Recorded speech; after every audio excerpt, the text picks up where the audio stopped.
All right, we're back and we're ready to continue with the Turnabout Forsaken. So we are still right in the thick of things, so let's go. April 6th, the Committee for Prosecutorial Excellence Chamber.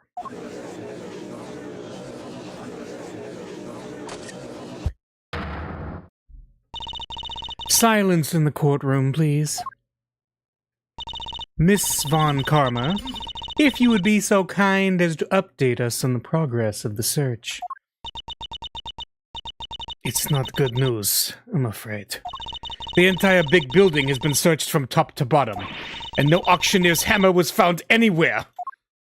Ugh! That is bad news indeed. Then we have no choice but to move ahead with the verdict. Ah, such a terrible shame. But I suppose only a fool would have left the murder weapon behind. It's certainly not what I'd expect from a first-rate criminal mind. Oh my goodness, this guy is so conceited. No, there's just not enough to work with here. I can't carry us any further on my own. Yes, it really is a tragedy, but such is life, I suppose. I was just thinking back over the defendants I've made plea deals with over the years. People who poured their hearts out to me, who trusted me with every detail of their crimes. And then, when it came to their sentencing, I recommended life in prison every time. For every single one. Ho, ho, ho, ho, ho, ho. Oh, if only you could see them. The stupid, dumbfounded looks on their faces. The verdict will now be passed. All present will accept the goddess's word as law. There's nothing more I can do. Kay and I are both...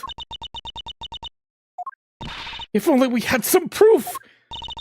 I never imagined I would be passing judgment on you under such circumstances. The end of the road, huh? By the power vested in me, Excelsius winner, this court hereby indicts you for your crimes. What? What? Yeah, what? What on earth's gotten into you, Verity? I submit for the court's consideration the case file of a certain incident, namely the IS-7 incident, a murder that took place 18 years ago. But what does that file have to do with... Wait, you mean... Your late-night visit to this chamber? That was to... Precisely. I came here to retrieve these documents. Though sadly, it would seem that I arrived too early to catch the auction itself. When we spoke of the matter before, I implied that I had come to retrieve files pertaining to your own case. You'll have to forgive me. That was a ruse to buy myself more time. Oh, IS-7 incident case data. What the heck are you doing, Gavel? You can't just accuse my dad! Without proper grounds, it's deformation! An excellent observation, Eustace. It is? And of course, I have the grounds to make such an accusation. 18 years ago, Mr. Manfred von Karma had some details about the victim's body fabricated. Details he was forced to fabricate when the sculptor Artie Frost's body went missing. My papa? Fabricating information? What is the meaning of this? It's more likely than you think, Francisca.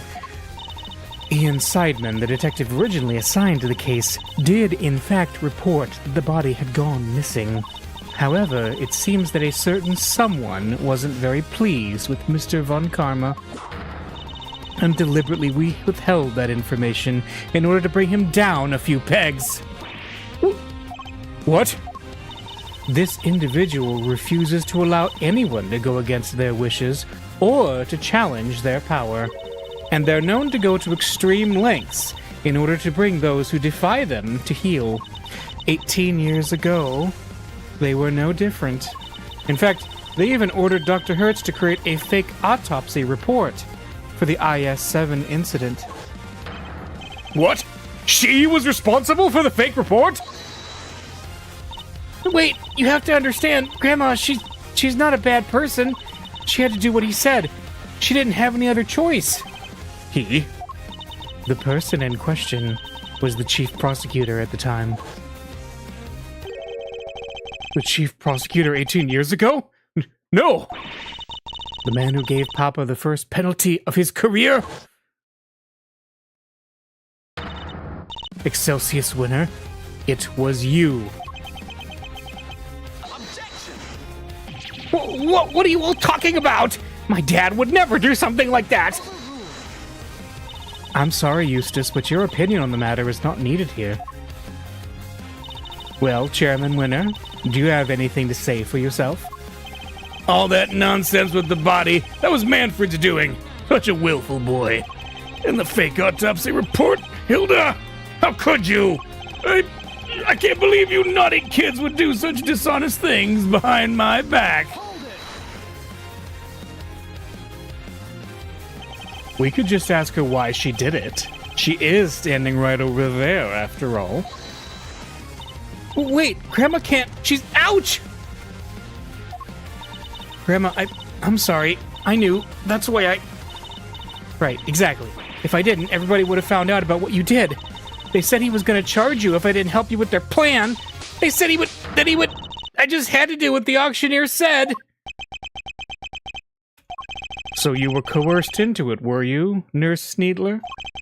And just to be clear, the auctioneer was Chairman Winner. I'm sorry, but I honestly don't know. The person forcing me to help them was the auctioneer, and they definitely looked to be about the same build as the chairman, but I never saw their face. Well, there must be something. Any detail, no matter how small, will do. Oh, wait. Their mask didn't cover their whole face, and the part that wasn't covered had a tattoo on it. I remember that much for sure. The ringleader's appearance. Alright, had a tattoo on the part of their face the mask didn't cover. A tattoo? This all sounds very dramatic, but I really don't know what you're talking about. There's no tattoo anywhere on my face. I think I'd know if there was one, wouldn't you? Which means I can't be the ringleader, no matter how much you might want me to be. I only hope you can figure out who this shameless manipulator might be.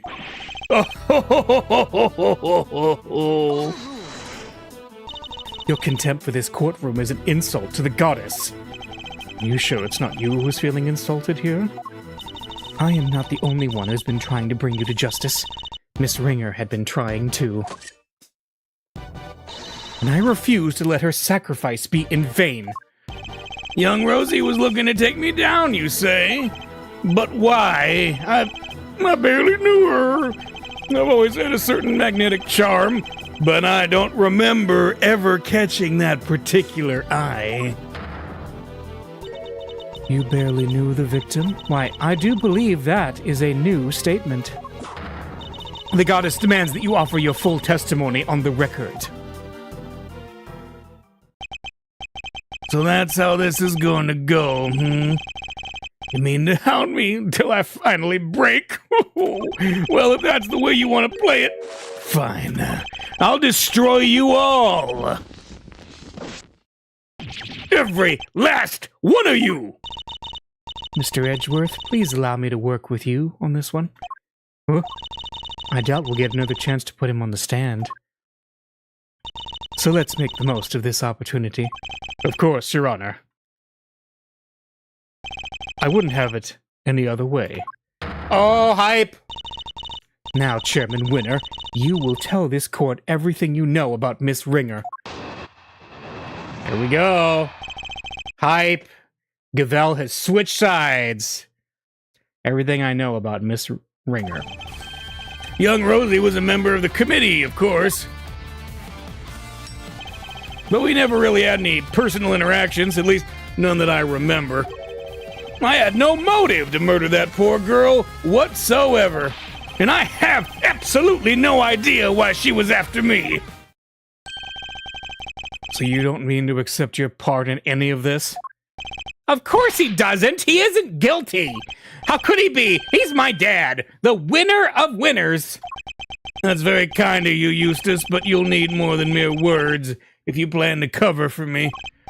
Right, you got it. I won't let them pin this on you. I believe in you, Dad.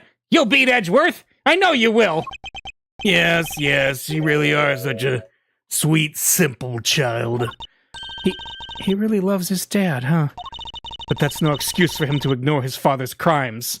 Pot calling the kettle black there. No matter how much he respects him.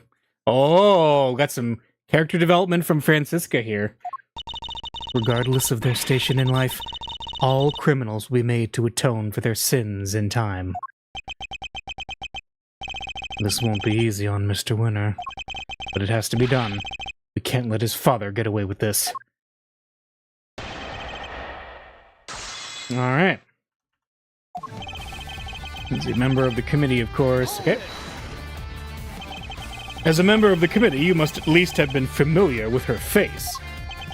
Sure, but that's about all. I saw her every once in a while. We never really had any personal interactions.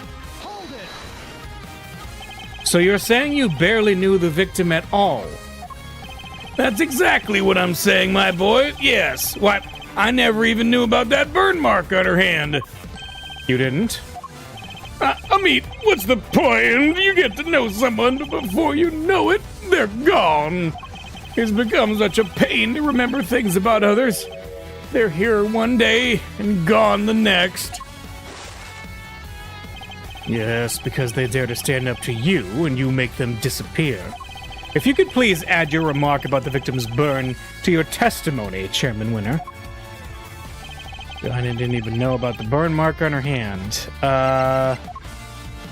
Okay, so that being added is a big deal. Let's see. You blow, chest and wounds inflicted post-mortem. Let's see. Now this could be interesting. Let's see. Victim. The keycard record now. When we had we have a statement somewhere about the burn mark, right? One was straight. No. We do have something. Well, let's look at this real quick here and make sure the IS-7 incident. Okay. Date, December 24th, 18 years ago. Prosecutor, Manfred von Karma. Defense attorney, Gregory Edgeworth. Victim, Artie Frost. Suspect, Samson Tangaroa. Case summary, body of Artie Frost discovered in mansion belonging to Samson Tangaroa. Persons of interest, Alicia Scone, Judy Bound, Carmelo Gusto. Notes, Carmelo Gusto and Artie Frost's sons would both visit Tangaroa's mansion up through the day before the incident. From the day of the incident onward, their whereabouts are unknown. Okay. That's not helpful. So we got the red raincoat, the blood, the clothes box, the elevator blood, the picture. Photo taken just after the incident by Lotta Hart, who had snuck into the storeroom. The ringleader and an auction attendee came up on the elevator. A scream was heard not long after. Okay. That's not anything of interest. Alright, let's just keep pressing for now, and then we'll come back to this. You're sure you didn't know about the burn mark? You really don't let up, do you? I'm not in the habit of memorizing who has a scar in their hand and who doesn't.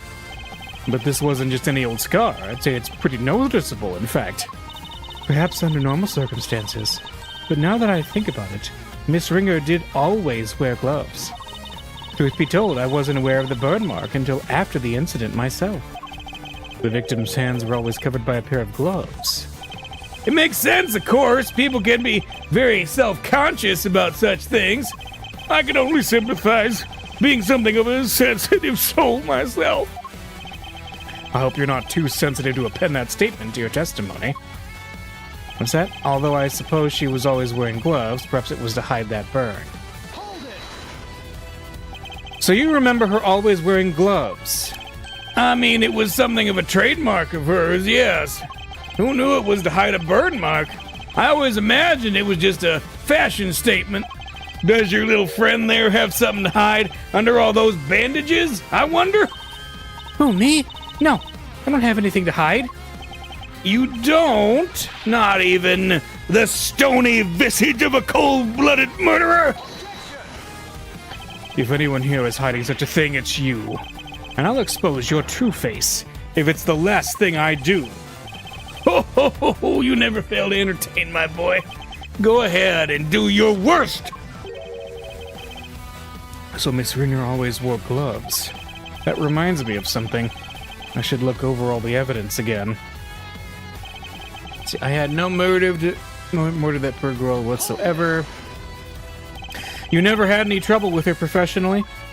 Oh, don't be so silly, my boy. I'm far too important these days for such trivialities. And by all accounts, her work was unimpeachable. Besides, our difference in standing meant we hardly ever interacted. But that doesn't prove you didn't kill her, does it? Well, you would say that, wouldn't you? Anything to save your little friend, It certainly seems that Miss Ringer had some personal interest in you, at least. Indeed, but I can't for the life of me imagine why. Too bad, so sad.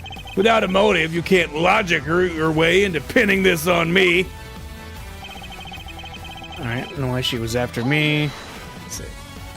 You have no idea at all as to why she was after you? Let's see now. It's because Dad's a real catch. I suppose you could say that, yes. The admirers. They come, and then they go again. You couldn't even dream of being like my dad. Very true. I doubt many ordinary people could quite match his achievements.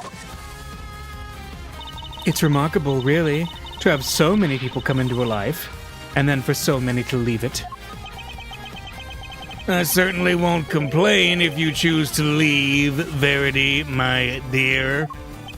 I think it's far more likely that you'll be the one leaving today, in handcuffs. Oh, yes, very droll, but if you think I'm finished, you will be sorely disappointed. I have to think back over what we know about the victim. If you're not sure how to approach this, take another look at the evidence. You just might find a new way to interpret old information.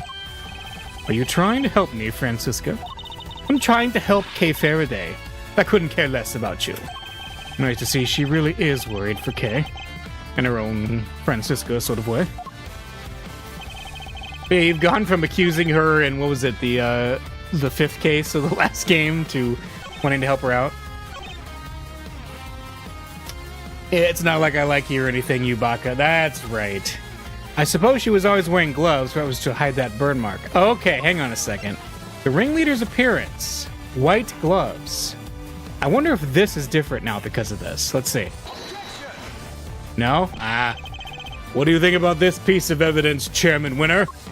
Oh, let's see. I think it's absolutely nothing. And I'm sure Eustace agrees.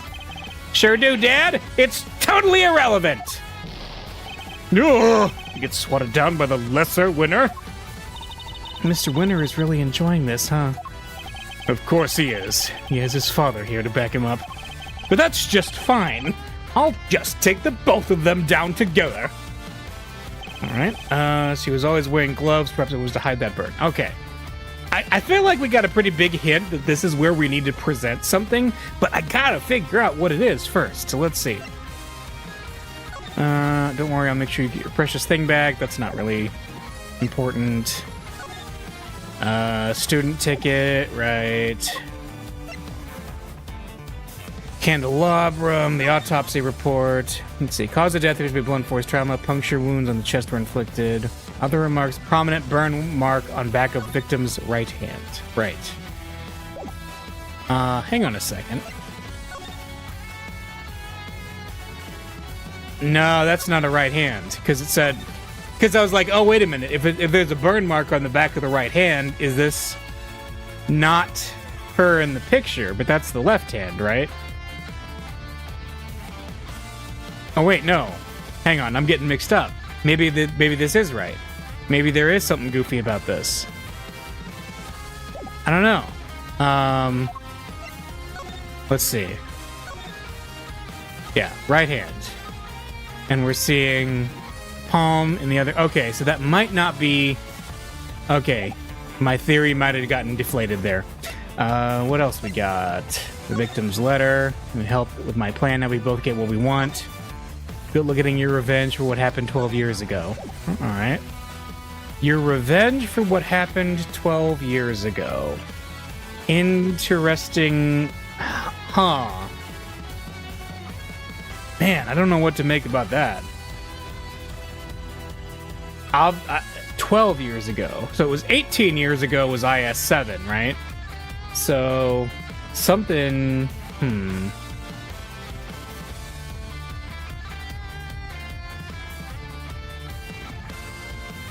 Alright. Something was mentioning the burn, right? Miss Hart's statement... no, that's not. The gavel disappeared after that. Fitted with a recording device that captured part of a conversation. One of the people recorded had a prominent burn under the broken plushie. So hang on a second. Oh yeah, didn't it say something like, hey, can we play it again? Twisting this horn makes it play the recording. Alright, and I knew it was you the moment I laid eyes on you. You can't hide that burn from me. Oh. Nothing to say for yourself? I've waited so long for this day, and now I'll finally have my revenge. Ah, screw it, okay. Screw it, isn't the onomatopoeia for you there. Okay, let's go present now, and let's see. I think we got it, cool.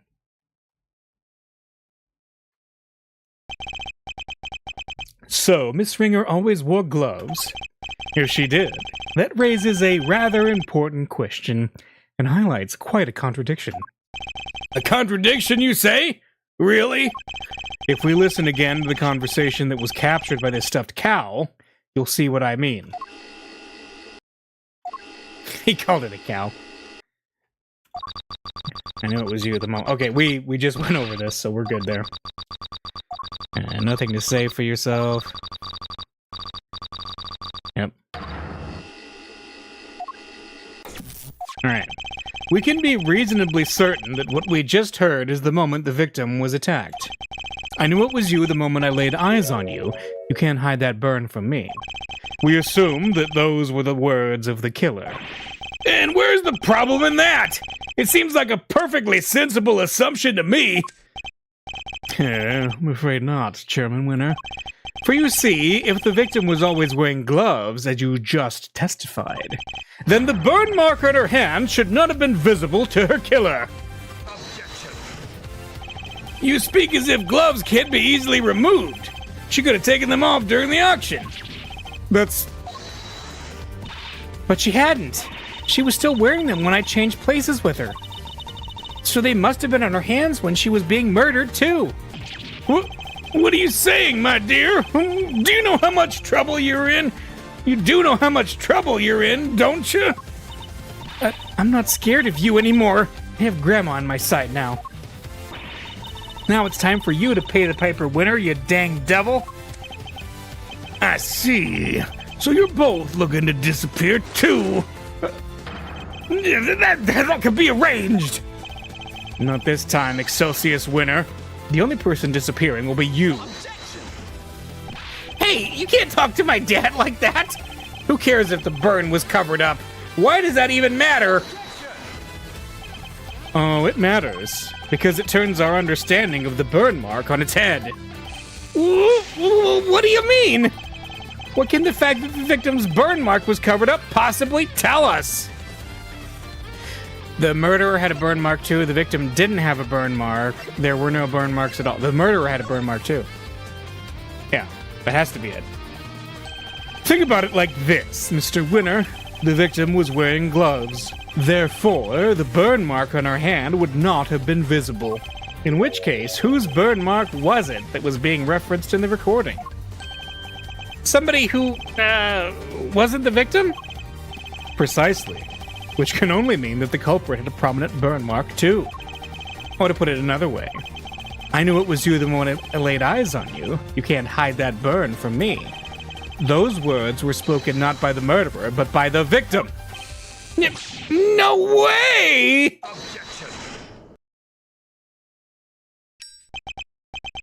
Eustace, my boy, would you mind stepping aside for a sec? Look, Miles, it's nice to see you having fun with your little flights of fancy, but let's get serious. So the murderer had a burn mark now. Really? Where? Your little theory will either take flight or die, depending on your answer here, I'm afraid. He's not messing around. I have to figure out where the burn mark was, and fast. I wonder where it could have been. All of the auction people were wearing disguises, right? Yes, and each disguise was different. Yet in spite of that, the burn mark was visible to the victim somehow, which means...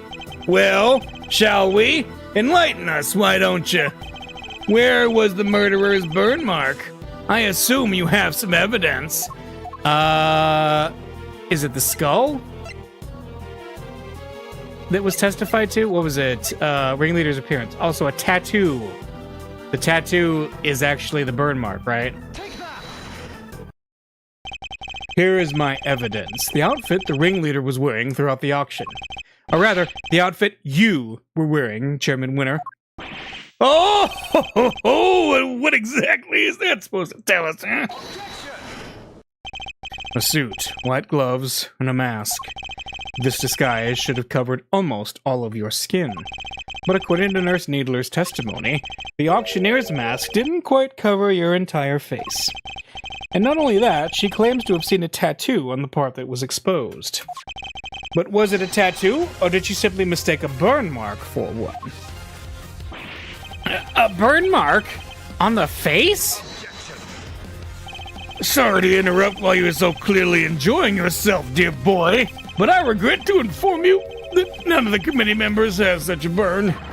Myself included, of course. But Dad, I mean... Eustace, do you think you can be quiet, please? You can be foolish on your own time later. Well, you may be an annoyance most of the time, Mr. Winner, but on this particular occasion, I'm grateful for your presence.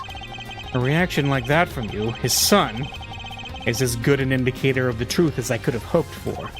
And it gives me a much-needed confidence boost concerning another theory of mine. Namely, who that one unexplained item belongs to. What's the matter with Mr. Winner? I think he might be in shock. After all, he's usually the last to figure things out. Ouch! I mean, it's true, but ouch. But in this case, he seems to have gotten there all too quickly. He knows that his father is indeed the real murderer. He's sad because he knows the truth? So it's better not to know the truth at all? No, Kay, it's what we came here for. It doesn't matter how we get there, the important thing is finding the truth. You yourself told me that once, right when I needed to hear it the most. And now it's time for me to repay the favor, and show you the truth of your innocence. I want to know, too, the truth of what really happened. So please, Mr. Edgeworth, won't you show me? I very much intend to. Oh, you don't know when to give up, do you? Where is this bird, then? Perhaps you could point it out to me. But you can't, can you? Because it's nowhere to be found. Just like your evidence that I'm the killer. Yeah, hunt for contradictions all you like. You won't find any. Because he's my dad. A winner through and through. I understand, Mr. Winner. I completely understand why you don't want to believe that it's true. But if you ignore the truth now, you will regret it for as long as you live. Dad, what do I do? I just don't understand it. How could I have raised such an utter buffoon? If you really wish to help your father, Eustace, you can try thinking on your own for once in your life, you useless nitwit! But I try all the time, Dad. All I do is try. I went to the school you wanted me to go to. I aced every test. Look at my jacket. They only give those to the valedictorian. I did everything you told me to. I worked like crazy and graduated top of my class. I tried to be just like you and win as many trophies as I could.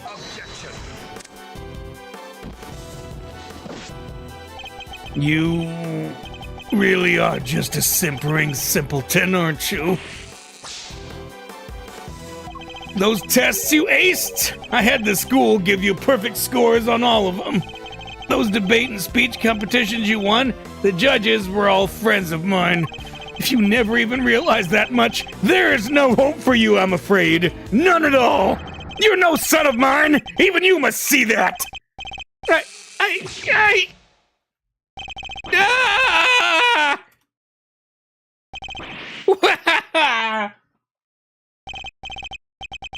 Oh, gone, my own son.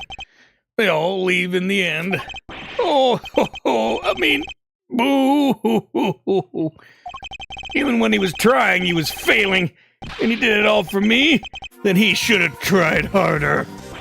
You're a disgrace.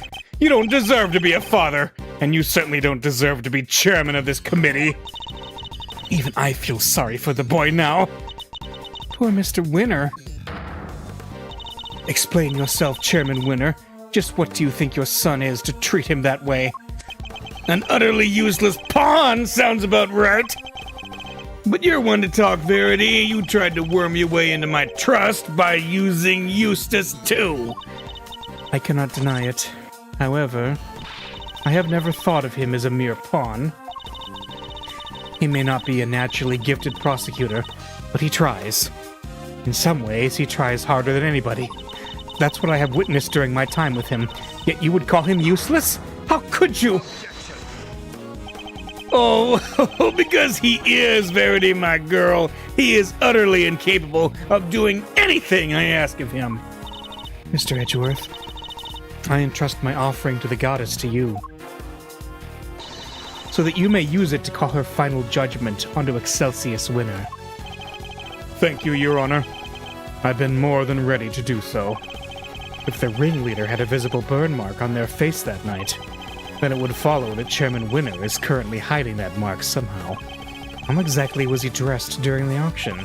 That will be the key to solving this case at last. Hello, welcome. Now then, your answer, please. Which piece of evidence will help us reveal the burn mark on the culprit's face? Good question. Not the coat, right?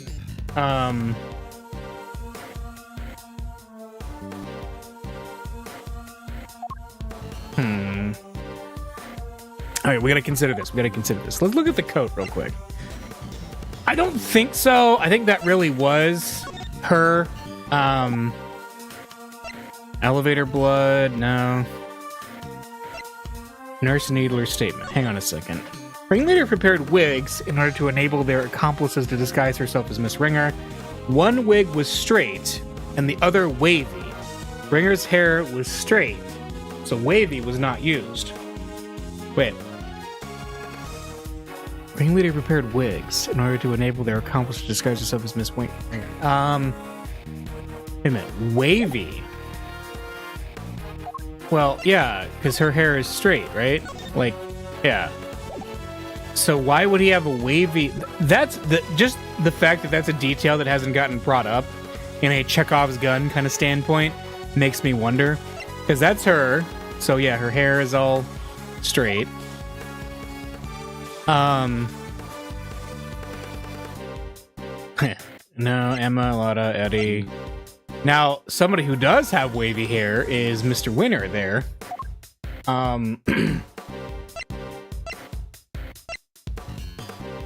Was it his wig? Like, okay, so let's start from the logical conclusion and work our way back. Because for it to be him was to be the ringleader means that he has to have a burn mark on the lower part of his face, which also stands to reason that the beard must be fake, right? So I think that's what we're dealing with here, that the beard is fake. And the hair is fake too? So, I mean, this feels like such a stretch. One wig was straight, the other wavy. So, is the idea that he had his own wig and she said that the other wig wasn't used, but it actually was used? Like, is that part of the deal? Oh, man, that just seems so tenuous, though. What else we got? So they don't live into all wearing masks, right? Auctioneer's hammer could no longer be heard. So which was the ringleader's mask again? Okay, we don't actually get to see that one. We just see a gym and ninja mask. But we've shown it. It's like a half mask, so it would show the bottom of his face.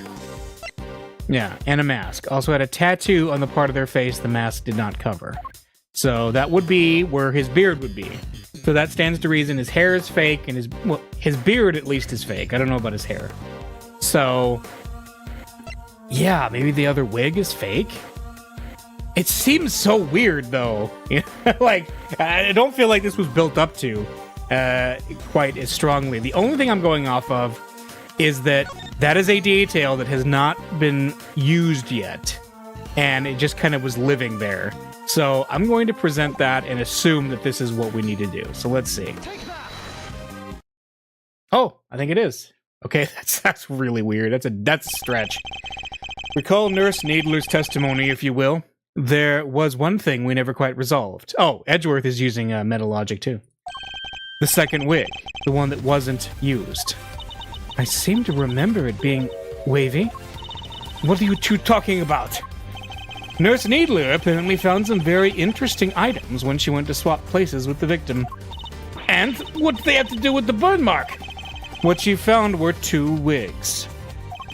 One was intended to make her look more like the victim, but what was the other one for? I don't suppose it was meant to be a spare. It doesn't take a huge leap of imagination to see the truth. Compare Chairman Winner's current appearance to that of the ringleader as it was described to us. Stop it!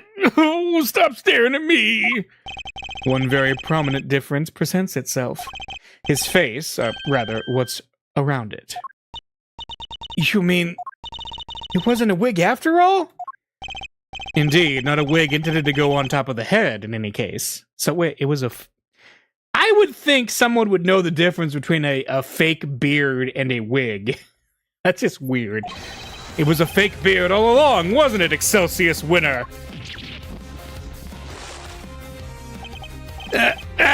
This? Well, this is all my own, dear boy. How very unkind of you to suggest otherwise. We saw how your son reacted when he realized the truth, and how he desperately tried to cover for you, even in light of his realization. Yet you still feared that he might expose you. So rather than take that risk, you bullied him until he couldn't take it anymore. Because he knew that your beard hides a prominent burn mark. Chairman Winner, I insist that you remove your beard this instant!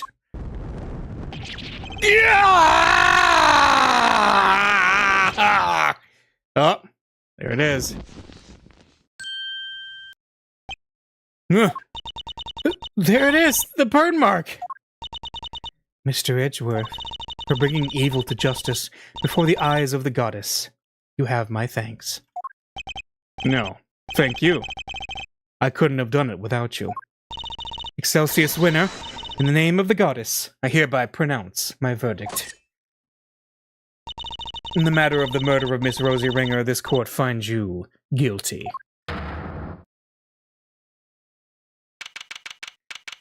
April 6, 9:44 a.m. Committee for Prosecutorial Excellence. Chamber.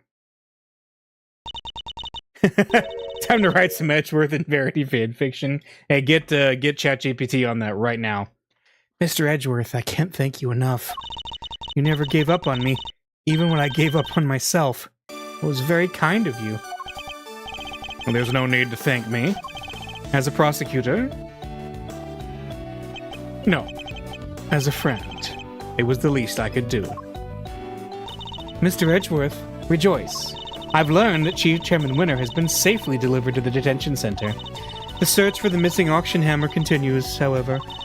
We are talking about Chairman Winner here, so it's highly likely that it has already been destroyed. In addition, there is one other matter I must inform you of. The chairman made a rather strange statement. According to him, the letters were not part of his plan. What? How could that be? Yeah. He claims that he and Miss Needler found this letter on Miss Ringer's person.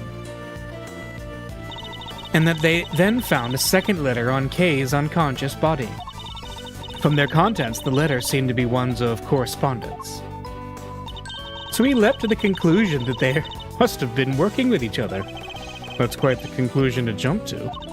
As he read the letters, that's when he came up with the idea to frame Miss Faraday for Miss Ringer's murder. So he decided to place the victims in a very conspicuous place. Namely, in her left chest pocket. Sounds to me like he's just trying to make excuses for himself. Yes, I certainly thought the same. Perhaps it was some sort of last-ditch ploy on his part. But it matters not. He will answer to the goddess now. And under her scrutiny, such strategies cannot hope to succeed. He will not escape justice. And with that, one of the duties with which I have been entrusted with is complete at last. Judge Gavelle, before you go, can you tell us what you know about how Chairman Winner came to murder Miss Ringer? There's more there, isn't there? Yes, and I suppose you have earned the right to the whole truth. Miss Ringer once had a lover, a press photographer. He was investigating the underground auctions as a freelance journalist. But before he could uncover the truth behind the auctions, he was disappeared.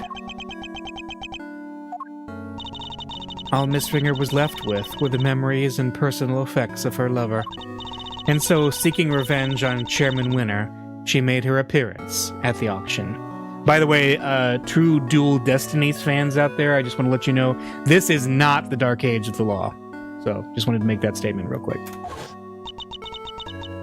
Unfortunately for her, her opponent struck first. I see. So that's the story behind this case. While the goddess does not condone acts of wanton vengeance, Miss Ringer's actions have exposed Chairman Winner's crimes at last. So that was your real goal. You were tasked with exposing Excelsius Winner and the corruption at the heart of the committee. Does anyone know what happened to Mr. Winner? I am afraid I haven't been able to get in touch with him. Do you have any idea why? Probably because I wasn't there for him just now, when he needed me most.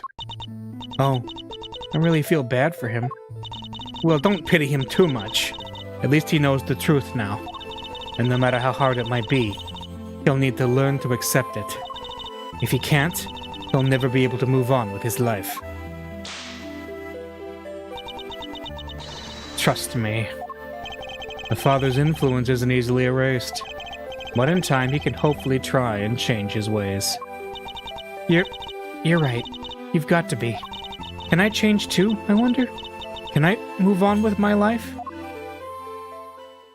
Are you okay, Kay? How's that head feeling? I'm fine. Thank you.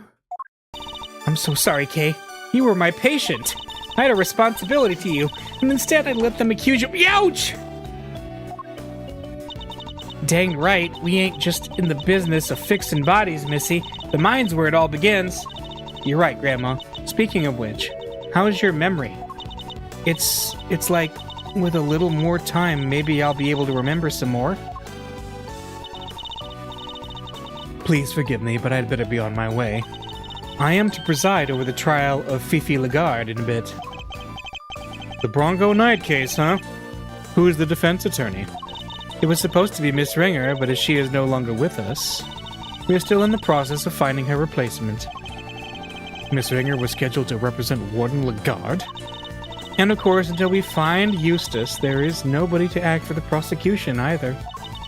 In any case, I must take my leave. Wait, please! What about Mr. Edgeworth's badge? What's going to happen to it now? With its chairman under arrest, the committee's activities have been suspended for the time being. So to answer your question, it's complicated. It's all up to the goddess now. But... Don't worry about it, Kay. It's a consequence of my own making. And I assume you do not mean to change your mind. Of course not. I chose the path of the truth, and I chose it willingly. With Chairman Winner out of the picture, justice is in the hands of the righteous once more. If you did wish to follow the path of the prosecutor again, Mr. Edgeworth, I would be more than happy to facilitate such a decision. It's very kind of you to offer, but I can't accept your help at this time. I can't ask for my badge back, when I'm not even sure I want it anymore. I see. It seems we are destined to continue on different paths, then. Well, I trust you'll keep my badge safe until they converge again. With all I have. In the meantime, I have here a token of the goddess's mercy. You may return this notebook to its rightful owner. Kay's promise notebook. It seems it was due to be sold in the auction. And with the name Kay written on its cover, Chairman Winner made the connection immediately and knew who it belonged to. It was the same name as the one in the letters, after all. The letters he claimed to know nothing about. I suppose he insisted that he didn't prepare them. Yes, he also had something else to say. Apparently, he thought that Miss Faraday was after her notebook, and that Miss Ringer was after his life, and that their respective goals are what led them to cooperate and infiltrate the auction together. Unfortunately for him, he misread the situation completely. It was all just happenstance. If Kay had known a defense attorney who was also a member of the committee, there's no way she wouldn't have told me. That just isn't like her. Your belief in her is touching. While the notebook did become part of Chairman Winner's cover-up scheme, it is also a treasured possession of Miss Faraday's, which is why I would like for her to have it back, as I am sure with the goddess. Thank you. I pray that it helps her to recover her lost memories.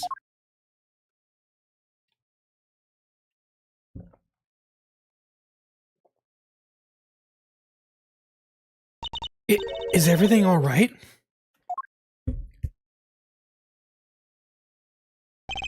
Judge Gavelle wanted me to return something important to you.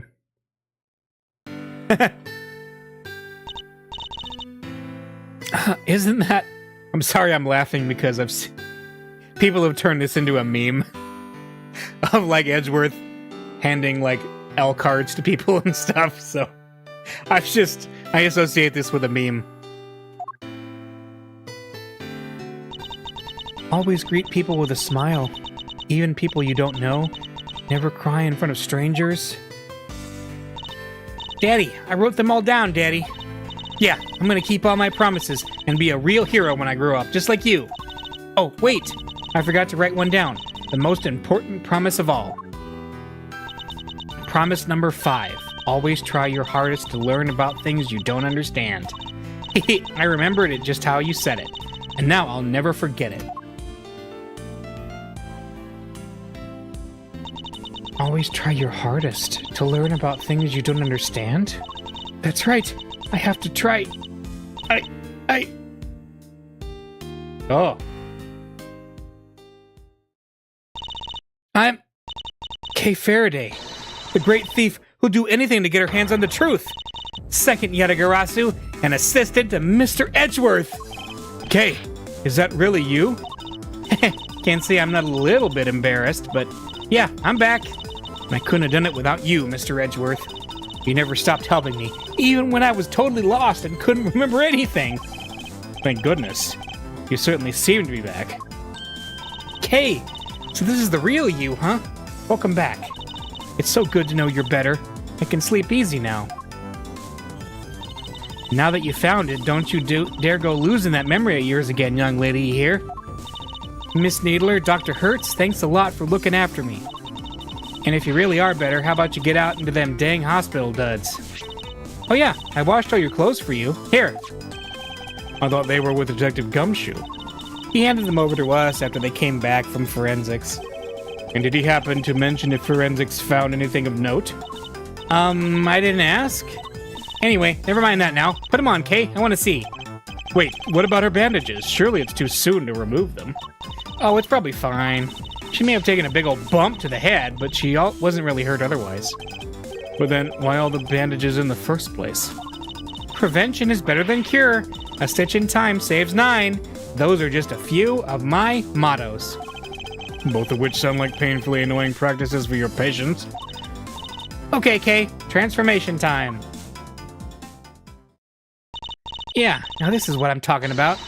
Fits like a stolen glove. That smile suits you better, too. As it always did. Thanks to you, too, Miss Von Karma. I'm so glad you showed up when you did. I simply came when Scruffy asked me to. I'm sure he'll be very happy to see that you're back to your old self, too. Speaking of Gummy, where is he? Who knows?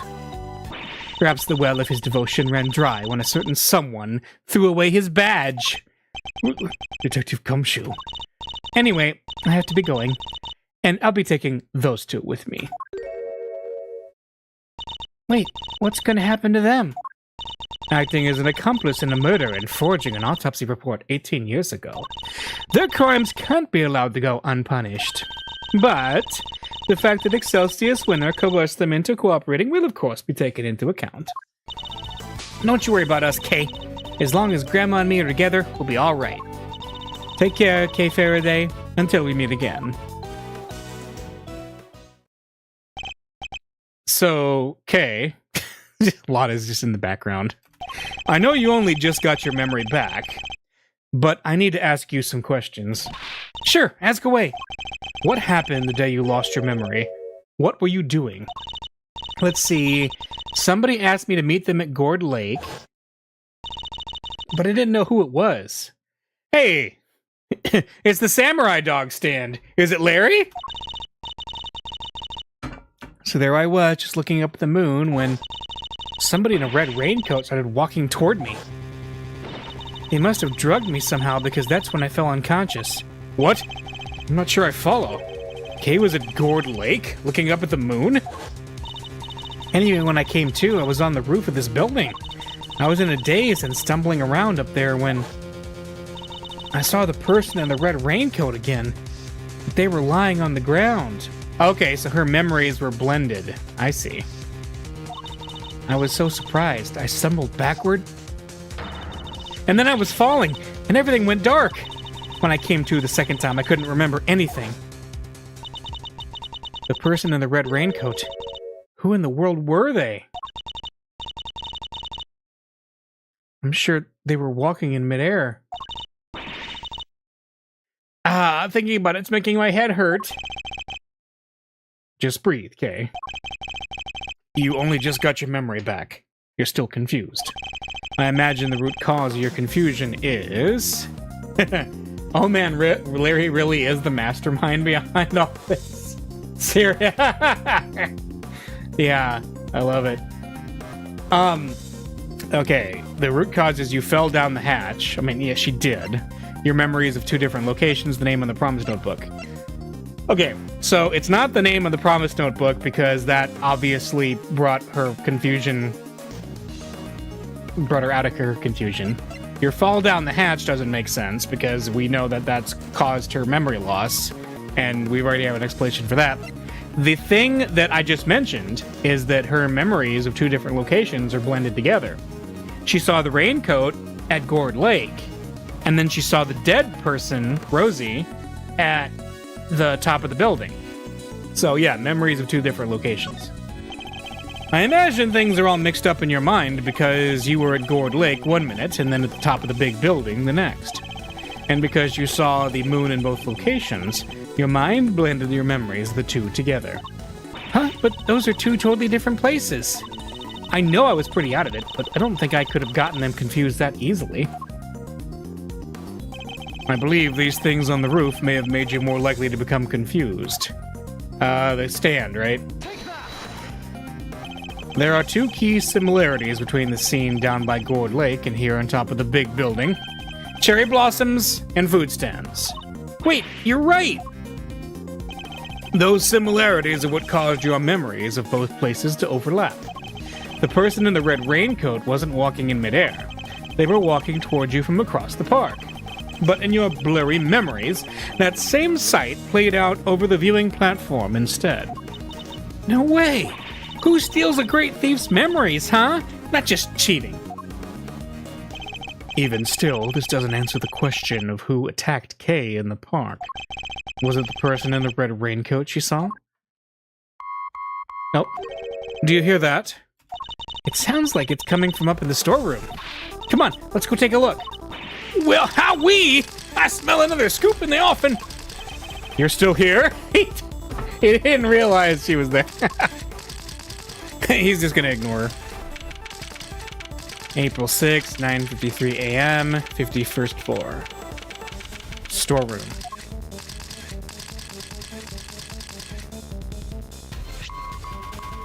It's coming for this little gadget here, Mr. Edgeworth. Ugh, this transceiver. I feel like I've seen it somewhere before. It's still going! But I'm no good with technology. Come on, you have to pick up. Fine, I'll do it. Hey, this is Edgeworth. Okay, if you could refrain from answering strange calls for me. Mr. Edgeworth, I presume. I know that voice. Shelly the Killer! Ah. Congratulations on another case solved. Yet, I can't truly say it's been fully resolved, can you? I'm sure you've noticed by now that there was a mastermind at work orchestrating the entire incident. How do you even know about this case? That's not what's important right now. Let's focus on this certain individual for the time being, shall we? I have indeed been wondering myself if somebody else could have been involved. If not, how are we to explain the piece of evidence that proved so damning to Kay's case? He's just casually discussing the case now with Shelly the Killer. It's just like, you know what? Yeah, you're right. Here, buddy, let me unload some of my feelings on you, Mr. Professional Assassin. No way! An evil mastermind? But who? It's Larry. Who indeed? Perhaps you could share your thoughts. What is the evidence in question that points to somebody else's involvement? The letter, right? Not that letter, this one, the bloody letter? Right. Thanks so much for agreeing to help with my plan, now we can both get what we want. Good luck getting your revenge for what happened 12 years ago. That one is... So, I had a thought that all someone really had to do was just put the name K at the bottom. Otherwise, it wouldn't have been... Yeah, that's it. And Excelsius did that, right? So, this letter didn't have anything to do with K. It's gotta be the victim's letter. The letter K supposedly wrote to the victim. Yeah, I don't remember ever writing that. So who did? Who would prepare such a thing? I know I'm not the only one who would like to know. And how do we know it wasn't you? Now, why would I do a thing like that, I believe the truth can only fully come to light in a court of law. But since you've had your badge revoked, that is no longer an option. So how will it all end? I, for one, will be watching from the sidelines with interest. He even knows about my badge. Oh, and one last thing. I do hope you won't betray my trust in you. Now, I bid you farewell. What the heck did he mean by the case hasn't been fully resolved? And why is he so interested in us anyway? Everything's just one giant ball of mysteries. It seems we've only scratched the surface of this case. But even without my badge, I'm going to carry on doing what I can. However this ends, one thing's for certain. Come what may, I will expose the truth. I'm really happy they brought Shelly the Killer back. Yeah, me too. He is a lot of fun. Yeah, I was sad the main series didn't use him as much as this game does. Like, I think he's in this game more than he is in even his debut game. Turnabout Forsaken. Episode 5, which is the final case of this game, and the final case of this playthrough of the Phoenix Wright series that I have been doing since late 2022. So, yeah, this is it, guys. We're gonna have to come up with other games to play after this. Unless Capcom announces a new Ace Attorney game, that'd be great, Capcom. Anyway, episode 5, Turnabout for the ages. Let's go.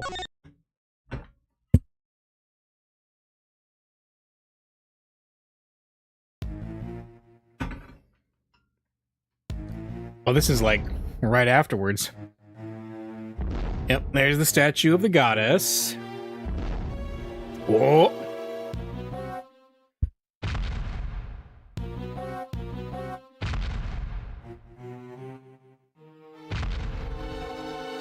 Gojira!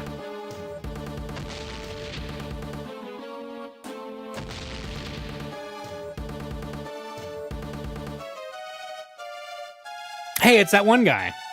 Remember him.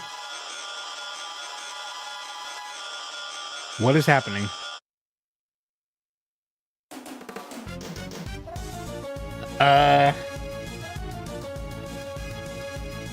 Wait, that looks like the doll. He's got the same horns. What? April 6th, 10:02 a.m. Big building. Plaza. So what's next for the Great Mouse Edgeworth, huh? Wait, you are serious about not being a prosecutor no more, ain't you? Yes, I am. No longer a prosecutor. It's hard to believe, and yet I can't stop thinking about what Mr. DeGiller said. Me either. Yeah, he did congratulate and say it's, you know, not been fully resolved and all that, yep. This isn't over. We still don't know who the mysterious figure in the red raincoat at Gourd Lake was. Or who really wrote that letter. We've been dancing to somebody else's tune this whole time, but whose? Still can't let it go, huh? You're like a dog with a dang bone. Both of y'all are. Well, I got me some reportering to do, so I'll catch y'all some other time, I guess. Wow, you have a new story to chase already? You try to patronize me, girlie? You bet I got news stories, more than you can shake a stick at. A good reporter always has 3 or 4 leads bubbling away in the old scoop pot. Somebody, please! What now? Oh, hey, it's Penny. I know you, it's Penny Nichols. Please, you have to help me. Huh? Do I know her? What's the matter? Has something happened? There's a body. It looks almost like a monster might have... A monster? Well, I'll be.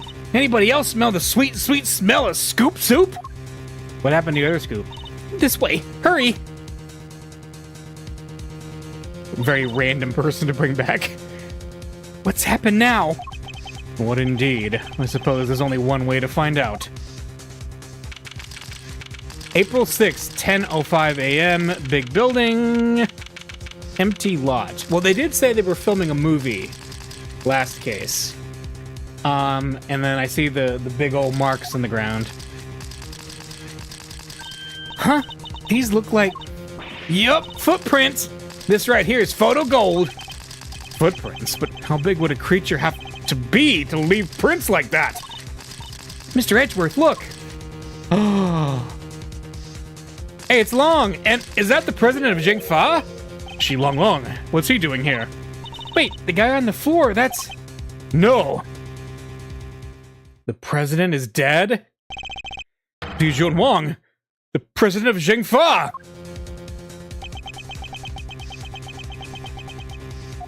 Agent Long.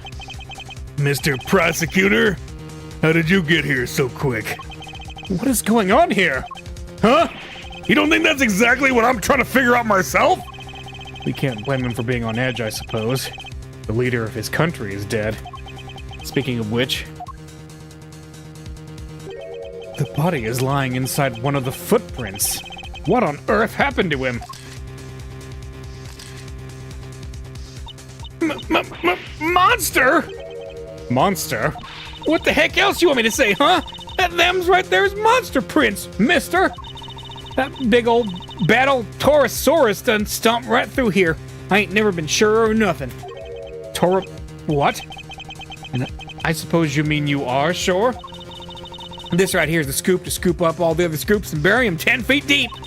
Man trampled by a giant monster. They'll lead with that in every paper from here to Honolulu. Ridiculous. There's no such thing as monsters. Wait. The honor is all mine, Mr. Edgeworth. I am Dijun Wang. Your efforts on behalf of TftA have not gone unnoticed. You averted something of a crisis. You're the assassin we've been looking for?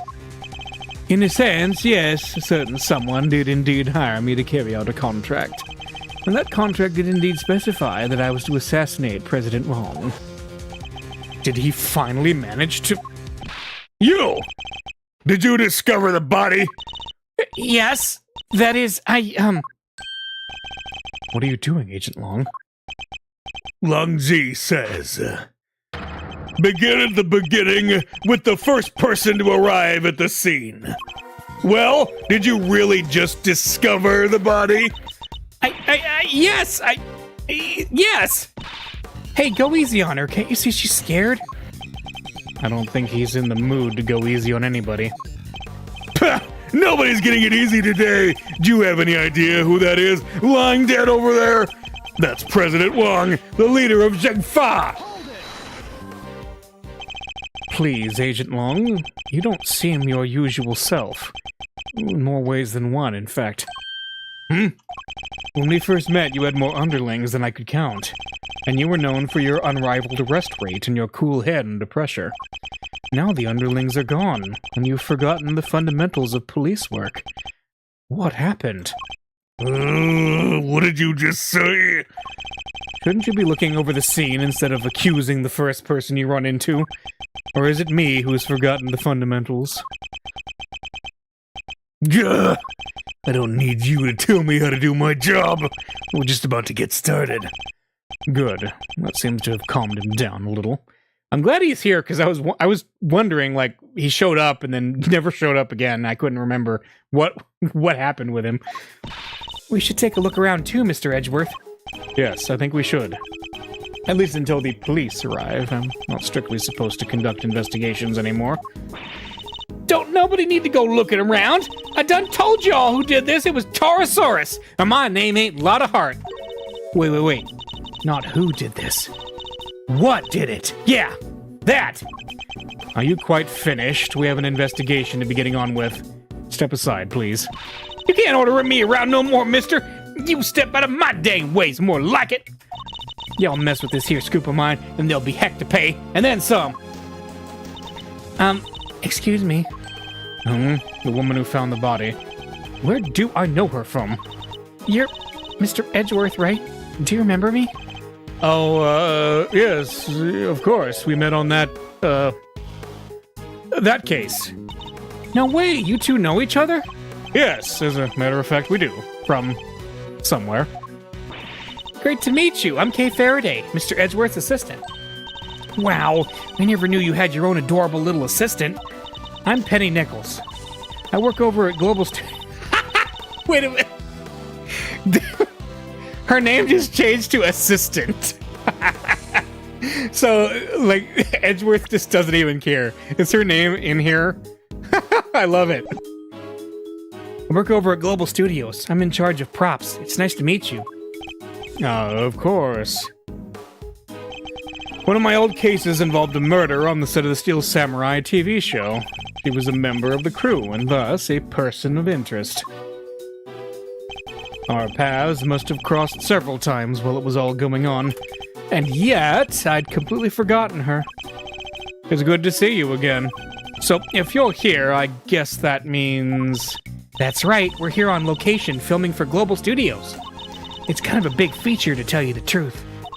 I was first in today, wanted to make an early start. But then I noticed something was wrong. The footprints and the body, oh...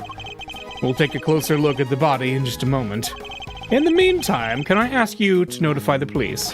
Yes, of course, right away. I'll need to speak to her at length a little later. Now, hang on a sec, is she... Crew... Crew member. A props person at Global Studios and the first to discover the body. Her name is Penny Nichols. Ouch. That's just like a... Edgeworth just does not notice her at all. He's just like, whatever. She's the help, I guess. I don't know. But first, let's go over the scene. There's plenty to look at besides the body. I'll need to examine everything in detail. I won't rest until I do it, even. Big building, empty lot. Okay. Alright. is this our guy here? This thing in front of the trailer here, it looks like a monster costume. What? That's a costume? You're sure the creature that made these huge footprints didn't just shrink or something? Perhaps I didn't make myself clear. This thing in front of the trailer here, it looks like a monster costume. A costume! Alright, now we got that, yeah. This looks like equipment used by the lighting department. Oh wait, I just remembered there was something I wanted to ask you. Could you maybe light me up when I'm doing my next robbery? Help me look super cool. Your next one? You want me to shine a light on you while you're committing a crime? You bet I do. What's so weird about that? What's the point in me doing my great thieving in the dark? The folks in the cheap seats won't be able to see a thing. Wait, you're imagining you'll be committing this robbery in front of an audience? Wait, we can't look at the ladder? No! Ah, that's terrible. What about this? What's this big metal stick thing? Is it for climbing trees or something? No, it's a camera crane. It's used for filming from an elevated viewpoint. There's no camera currently attached, but it would usually be positioned at the top there. Gotcha. Sounds perfect for casing a place before a burglary. Mind if I go ask somebody about borrowing it? And how do you propose to transport it if the answer is yes? Easy, you take the bottom part, I'll take the top. So I'm helping now? And if we go one little step at a time, we'll be back at your place before we know it. And we're walking it back to my house? I wonder what Edgeworth's house looks like. It'd be interesting to know. I don't even think it was in the anime. We do know he drives a really nice car. I mean, that was in the anime and in the games, but... Hey, these are those plastic sheets you can put down when you have a picnic. They're plastic sheets, and that much is true, but I don't think that's what they're used for. Want me to explain, Mr. Edgeworth? Those are waterproof sheets. We use them to protect the camera when it's up on the crane. If it starts raining while we're shooting, we can just cover it up and keep going.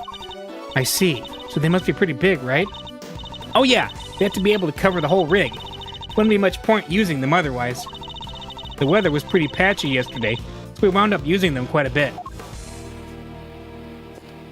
Alright, what about...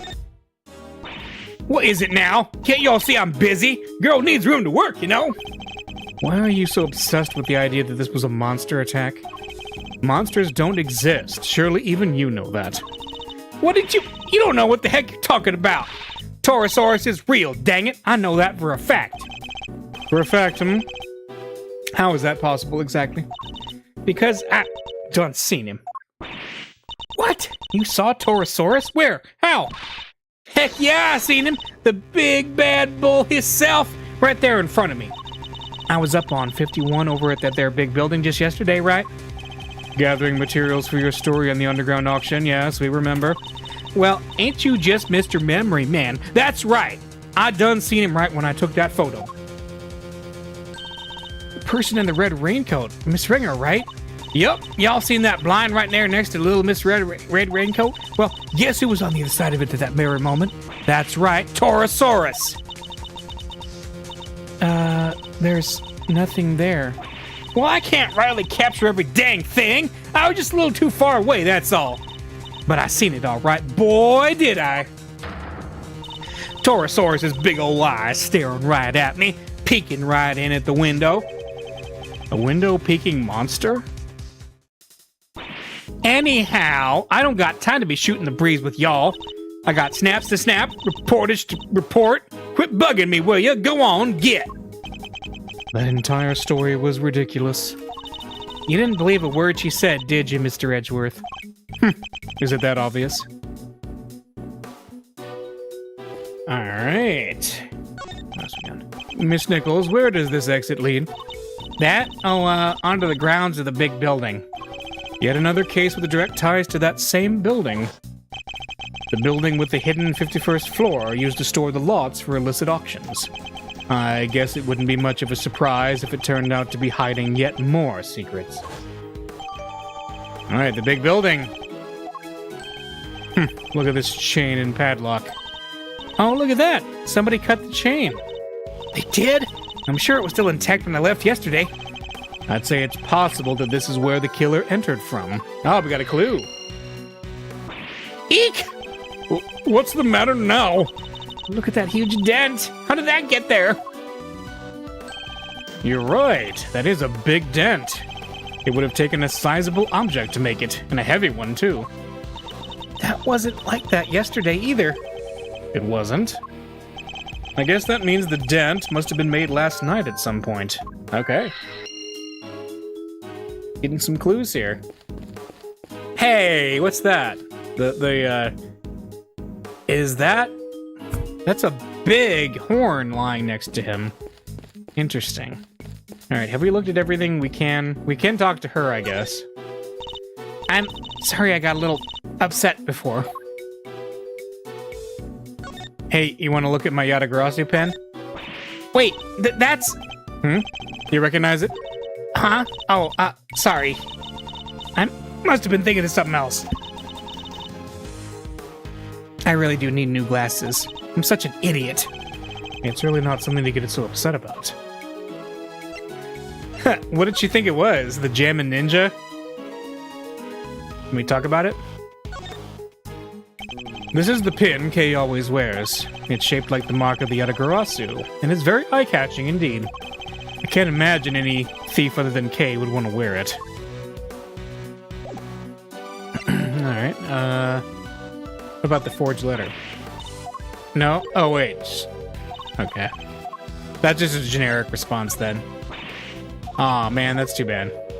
I thought there was gonna be like a connection there or something, but okay. Finding the body. You were working here alone? That's right. I came here before everybody else so I could get everything ready. But as soon as I walked through the gate, I saw the footprints. Monster prints first thing in the morning. That must have been a real shock. It was. They weren't there when I left yesterday evening. I'm sure of it. So the footprints must have appeared late last night. At first glance, I thought maybe they were part of the set. But then I got closer and I saw that somebody was lying in the middle of one of them. You didn't notice until you were right up close? Yeah, my eyesight just seems to be getting worse and worse lately. I think I need new glasses. I didn't notice it was a body until I was right by it, which is why I got so shocked and ran away. That must be when we bumped into her. The movie shoot.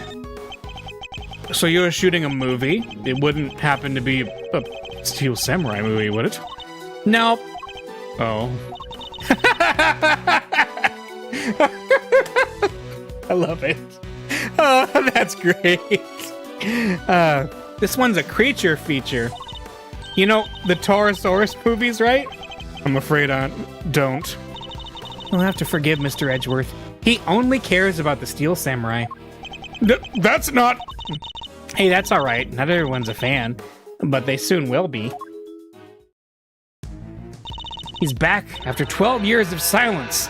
The big bad bull himself, Taurosaurus. It's the first Taurosaurus movie in a long time, so the crew's super excited about it. And parts of it are set here at the big building, so we've been shooting on location. Hold the phone, hold the phone, hold the phone. Did she just say 12 years ago? Huh, interesting. Revenge for 12 years ago, anybody? Good news, Edgeworth. There's gonna be new Steel Samurai DLC for Street Fighter. That is not even a fake thing. That actually exists. Yeah. That explains what we saw yesterday. What's happening here? What's going on with the building? Just stay calm and talk to me, kid. Cut.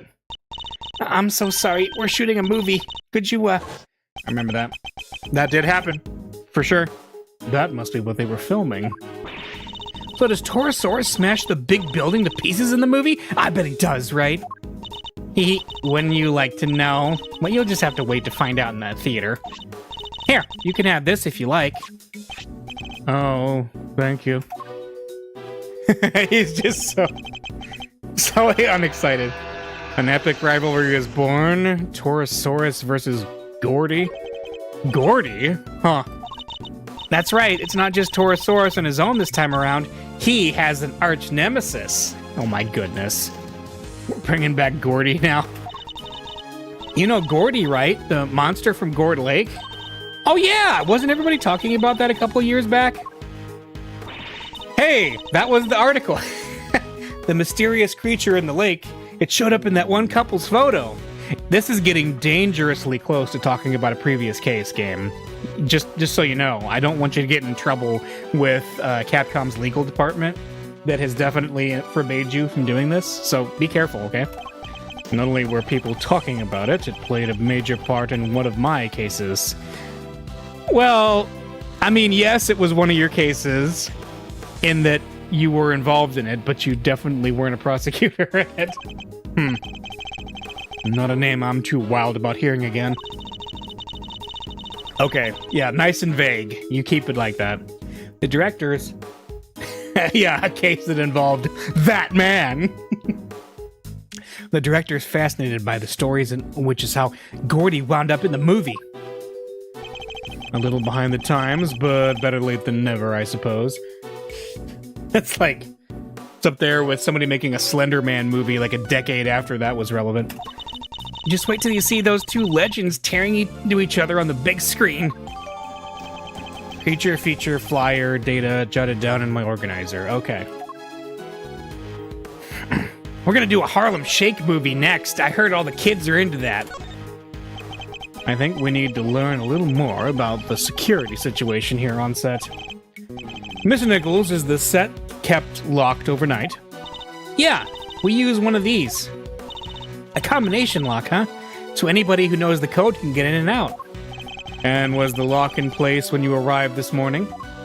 Yep, everything was locked up tight when I got here. Who knows the combination? Oh, the producer, the director, the crew, the actors. Basically, everybody who's working on the movie. So any member of the cast or crew could have opened the lock and entered. Alright. Interesting. Alright, so we've asked her all the questions. Alrighty. Let's see. The real mystery here is how K's pin is both in Edgeworth's inventory and on K at the same time. That is actually a very good question, yes. Might be on this gate. To look at it from here, you'd think it was just an ordinary building, huh? Hey! And there's no one really special around to speak of either. I'm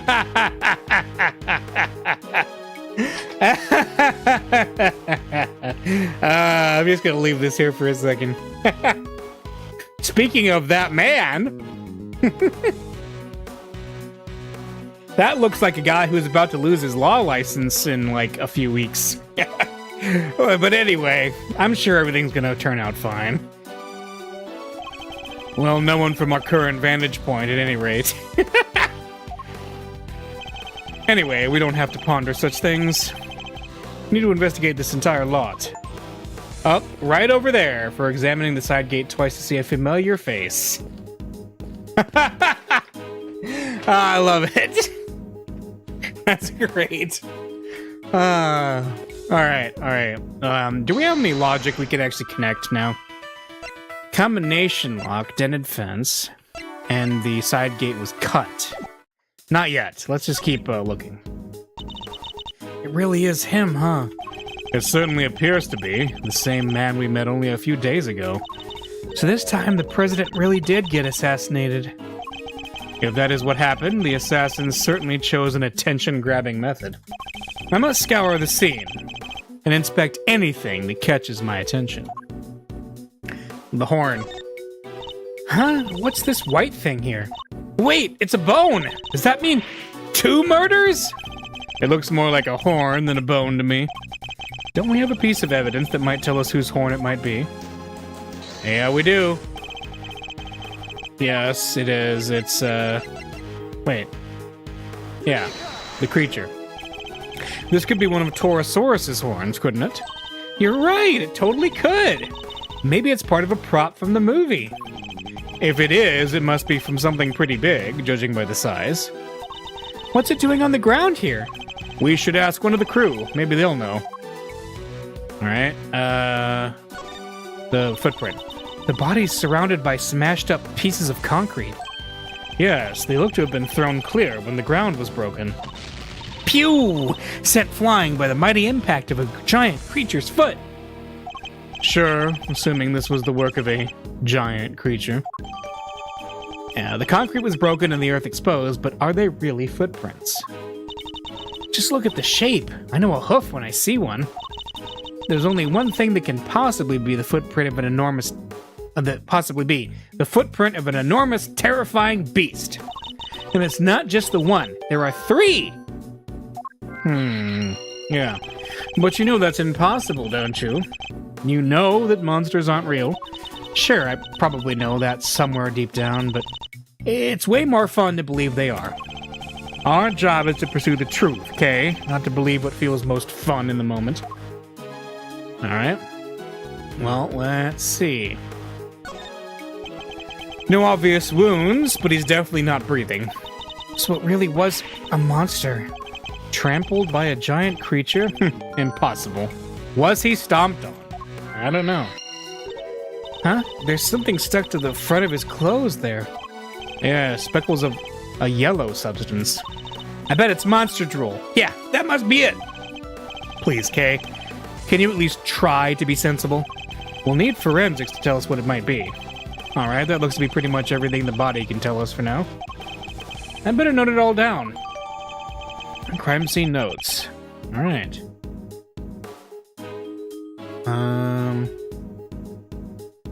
That's it. Can we talk to Long? Yeah. So, Mr. Prosecutor, we meet again. Yes, we saw you at the detention center the other day, too. You had some business to take care of, I take it, Agent Long? You could say that. Nothing that need concern you, though. Yeah, you really have a habit of showing up in the wrong place at the wrong time. You're a bad penny, a bad omen, and a bad smell all rolled into one. Just stay out of my way, okay? I've got a president to avenge. Like we have a sad version of his theme song. The crime scene notes. Can we go over that with him? Gah! What are you showing me that for? Curse whoever killed President Long. I'll find them. You see if I don't. Forgive me, Agent Long. I didn't mean to upset you. He seems to find it hard to keep a cool head where the president is concerned. Unsurprisingly, I guess. Can't help but feel a little sorry for him, huh? Isn't there something we can do? Yes, listen carefully to what he has to say, and try to help solve the president's murder. Alright, we got the monster footprints. What? You want to talk about Torosaurus? With everything else that's going on? I'm certainly not saying that the creature could be our culprit, but he's not unrelated to the case. If there's anything you can tell us, it'd be very much obliged. Well, President Long had a Torosaurus toy from way back when. I saw it a couple of times over the years. That's why I recognized it. The stuffed toy. We saw it in the presidential plane, too. Even the leaders of other countries love Torosaurus. He must be famous everywhere. Dogs go bow bow in other languages, right? And cats go meow, and roosters go, cocorico? Cocorico. So what noise would a Torosaurus from another country make? We don't even know what noise our own Torosaurus makes, do we? Let's see. The big building. That. Why are you shoving this in my face? You want to be careful I don't bite it! Perhaps I'd better put it away. The Yatagrasu? That's the pin your assistant always wears, right? Yep, it represents nature's toughest and fiercest creature, the Yatagarasu. Pretty cool, right? Toughest and fiercest? Isn't it just a bird? Sorry, but I'm not about to let that pass. Longzi says, the wolf outstrips the raven in every respect. The little black bird of yours wouldn't survive even a single swipe of a wolf's claws. Those are big words, Sir Howls a lot. But do you know what us thieves say? Raven is pretty darned amazing. I could peck you to bits and then fly off before your stupid claws so I've even got close. You think a wolf can't jump? I'd snap you out of the sky before you could fly away like a coward. Ha! I just flap my wings super hard and blast you across the room. I haven't had to endure an argument like this since elementary school. I was exactly thinking that. Exactly. It feels like, you know, I have a infinity power. I have infinity +1 power. Kind of arguments. All right. Why are you here? You were already at the scene when we got here. Why? What were you doing in the area? What am I? A suspect? You might be. Look, I heard a scream and came running, okay? Guess it was our friend from the crew. Came in from that gate over there. Somebody already got rid of the lock for me. Not completely. I can still see it on the floor there. Perhaps I should take a closer look. When I got here, I saw a movie girl running out of the other gate. Are they LARPing? I think they might be. In other words, he arrived right around the same time we did. So you had business here at the big building? Something like that. A date with destiny, let's call it. He was similarly enigmatic when we saw him at the detention center. Let me guess, you're a huge creature feature fan, so you came to see them filming the Torosaurus movie? Creature features? What do you think I am? You're not the type of person who thinks a creature might have done this, I hope. President Wong. I'm sorry about the president. You have my deepest condolences. Thanks. He was a great man. Zhang Fa will be lost without him. You and he were close, correct? It all started when he hired my father. That was our big break. Our family kept him safe. That was our most important duty, and our most sacred. He gave my father medal after medal. They had to come up with new ones just for him. In the end, there were no medals left to give. So he made us the keepers of his last will and testament. Those medals, that duty, they're our greatest pride. Our family jewels. Never thought we'd be unsealing that will so soon. Wow, it sounds like your family and the president were super close. But wait, when that whole thing happened back at the lake, you weren't with the president then, right? Look, a lot happened, okay? That was all 12 years ago or more. There it is again, 12 years. My father and the president being friends. Our family being the ones who kept him safe. He just changed one day. It was like he became a different person. Now he doesn't trust the police one bit. I wonder what happened 12 years ago. But regardless of what happened, I still respected him. Zhang Fa may not be a big country, but he held that place together. Damn it! What was his security detail thinking? I imagine you've already contacted the embassy. Of course I have, and the government, and my family. They'll be going crazy right now thinking about what needs to happen with that will. And things will be getting crazy here soon, too. Those bodyguards will be all over the place. If you're not a fan of trouble, I'd leave before they get here. Look, Mr. Prosecutor, these days, I'm a one-man outfit, a lone wolf. They won't be letting me lead this investigation. But I've still got fangs, and I still bite back. I'll find whoever did this, and I won't let you or anybody else get in my way. Alright. Sorry about that, man. That must be rough.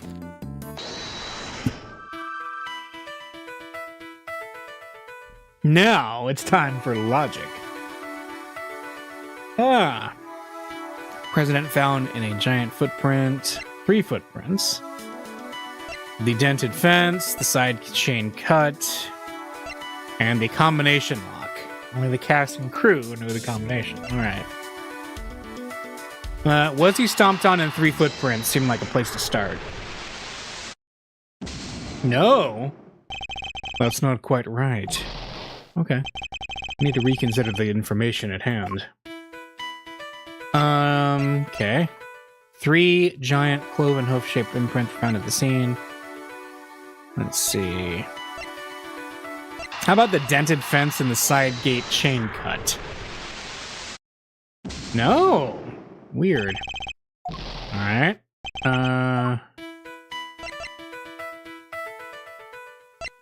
Okay, how about this? Side gate chain cut and the combination lock. There we go. The combination lock on the gate leading to the plaza was intact when Miss Nichols arrived, but the lock on the gate leading out to the side of the big building had been cut. What does this tell us? Easy, that the killer used the side gate. Precisely, and it tells us something else important too. Namely that our culprit didn't know the number for the combination lock. You're right! It would have been way easier to come in that way if they did. But instead they chose the classic thief's route, the lesser-known side entrance. This is no run-of-the-mill criminal, Mr. Edgeworth. We need to keep our wits about us. I'm not sure we should be excited by that fact, Kay.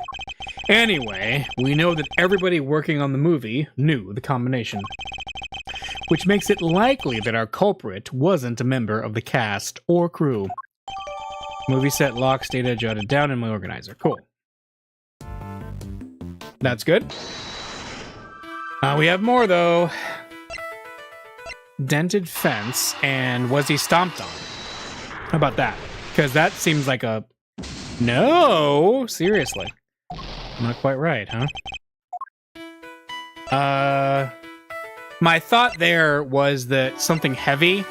He seems like he might have been killed by something heavy, so obviously something heavy hit the fence. But maybe not. Is there more? Are we missing anything? We can talk to Penny some more, I think, if I remember right. The broken horn. This horn. Do you recognize it? Huh? Oh, that's part of one of Torosaurus's horns. It's from a model we used for promotional stuff. Where did you find it? On the ground near the side entrance. That's weird. We keep a replica of Torosaurus's head up on the roof of the trailer over there. And it's quite large, I assume? Oh yeah. Well, not as big as the real thing, obviously, but it's still pretty big. It's just up there, see it? Ah, right there. That really is big. Broken horn. Got it. Alright.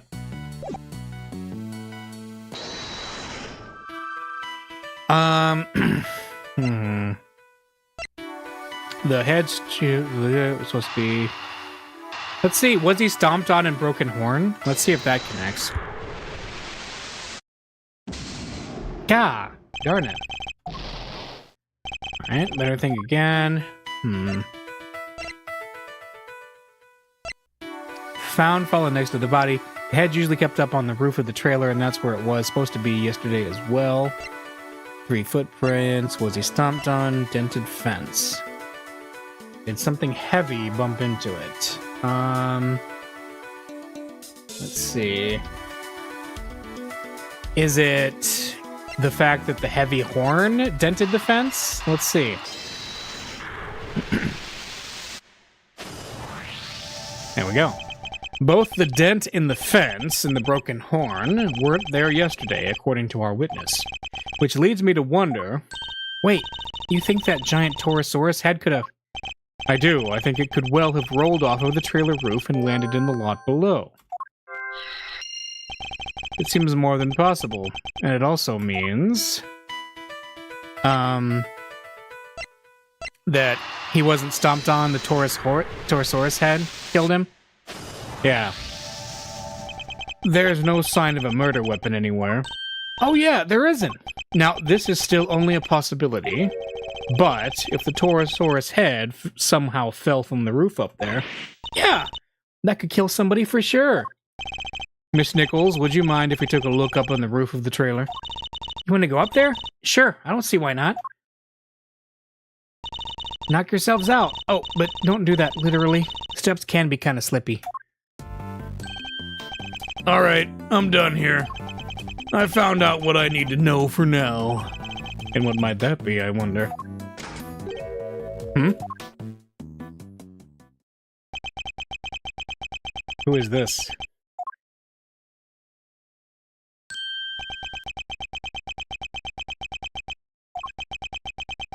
Okay.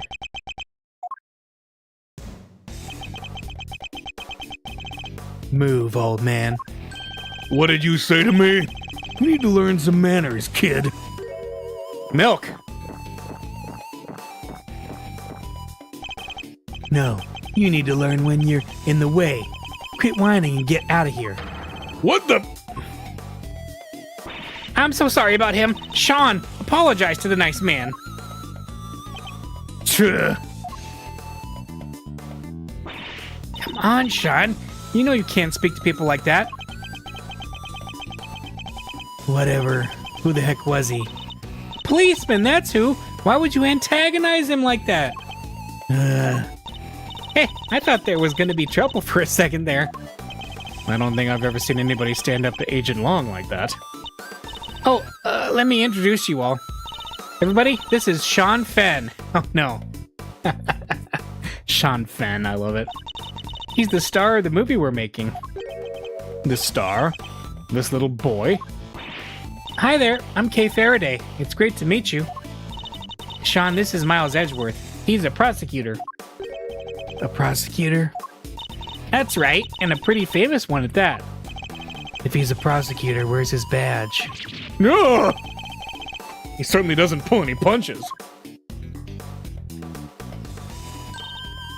Oh, you, might not want to get too close, Sean. She's right, it's no sight for a child. But he's involved in all this nonetheless. I'll need to speak with him. Alright, let's go up here first. Actually, would you mind coming up there with us? Oh, sure, after you. So this is the mighty Torosaurus. Huh? He looks different from before. Here, he's way cooler on the flyer. What's with the weird nose ring on this model? Oh, I forgot. You two aren't Torosaurus fans. This is the original Torosaurus design from 12 years back. Huh? So, what's the one on the flyer? That's the all-new Torosaurus. They gave him a makeover especially for the movie. He looks so much more contemporary now, don't think? A makeover? He's totally different. This one's... it's just... a cow. Well, he is just a cow. Or at least he was originally based on a cow. He's a moonstrosity. Moonstrosity? Yeah, the cow, man's best friend, reimagined as a terrifying monster. This is terrible. I hate everything about this. It totally makes you think about a whole relationship with nature, right? That was the original concept. I think the concept might be a little lost on me. Me too, I'm afraid. I must scour the scene and inspect anything that catches my attention. Alright. What's this? There's a heater here. Do you think it's to keep the crew warm or something? I would imagine so. It's spring now. But the evenings can still be pretty chilly. It really gets in your bones. Ah, come on, Mr. Edgeworth. You can't start talking like an old fogey.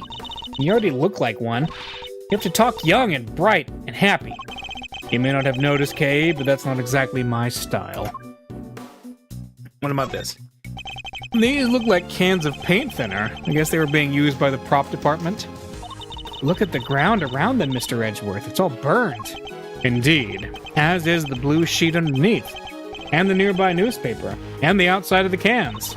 Wait, do you think the Torosaurus head can breathe fire? Nah. This old guy doesn't look like the fire-breathing type. That's not even possible, let alone likely. Still, the fire was started somehow. Let's see. There's nothing of interest here. Yeah, I think I could probably throw that little baby over my shoulder and carry it out of here. You're not thinking of stealing it, are you, Kay? No, I was thinking I could just carry it around with me. Then every time you shout objection, I can light you up with it and make you look super cool. Yeah, I can picture it now. You'd look amazing. Well, do I get the job? When do I start? Hopefully, never. What about this? It's a wooden table, sadly collapsed. Parts of it are badly scorched. That's weird. The head should be on that table. But the legs are broken. I guess Torosaurus isn't going back on there now. The scorch marks look particularly bad with the legs snapped off. I think there might have been a fire up here. Do you think that's what happened to the legs? Yes, and when the fire had burned through the legs, the table would have collapsed, and the head would have fallen down into the ground below. You're right. The fire caused the head to fall. Indeed. And I also happen to have an idea about how the fire may have started. Those cans of paint thinner by the heater are pretty flammable. Not a great place to keep them. Oop, you're right. I'm sorry. I'll make sure somebody moves them. But the stove didn't get used yesterday, not while I was here anyway. Which makes the question of what could have started the fire all the more interesting. Alright. What about, let's see. The model was made for promotional events, stuff like that. So people would remember the old Torosaurus and realize this was a reboot. Yeah, he does look different. People might not get it otherwise. And just as we thought, his horn is broken. So the model really is what killed the president? I think it's a distinct possibility, but there's one thing I don't quite understand. What's that? Miss Nichols, the model looks very heavy. How do you move it around? Oh, it comes apart. If you know the trick, it's not so hard. But I guess if you didn't, you might struggle to figure it out. If you happen not to be a member of the cast or crew, for example. Once it's in pieces, could one person move it? Oh yeah, even I could. Maybe not very fast, but I could. Alright, nice. I'm sure I remember that face from somewhere. Hey, Mr. Edgeworth, I know this cow. Funny. I was just thinking the exact same thing. We know it from the president's plane, of course. And from the auction. So President Wong's plushie was a soft toy version of the original Torosaurus.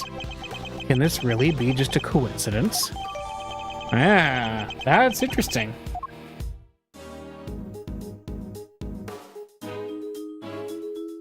Everything is coming together. I love it.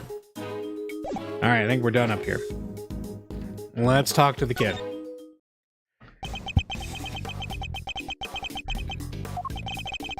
It was Sean, wasn't it? Do you mind if I ask you some questions? Are you really a prosecutor? You just look like an old guy to me. I am. Old guy. Charmed, I'm sure. Badge first, then we talk. I don't have my badge right now. And how do you expect people to believe you're a prosecutor? Ooh, he's not the friendliest, huh? You want me to try talking to him? Why not? I doubt it can hurt. I was never good with children. Sean Fett. So you're an actor, right, Sean? Yeah, so what? That's amazing! You're so cool! It's not that big of a deal. His approach seems to be having an effect. So, those horns of yours. Yeah, what about them? Oh, those? The makeup department made them. The character he plays is a special psychic link with Torosaurus. And the horns allow him to communicate with his giant friend. Isn't that right, Sean? Just shut up, will you? You don't need to know all that stuff. Oh, sorry. Well, the power dynamic here seems pretty obvious. Still, that's kind of amazing, huh? The lead character in a movie? While you're still in elementary school? That's crazy. Oh.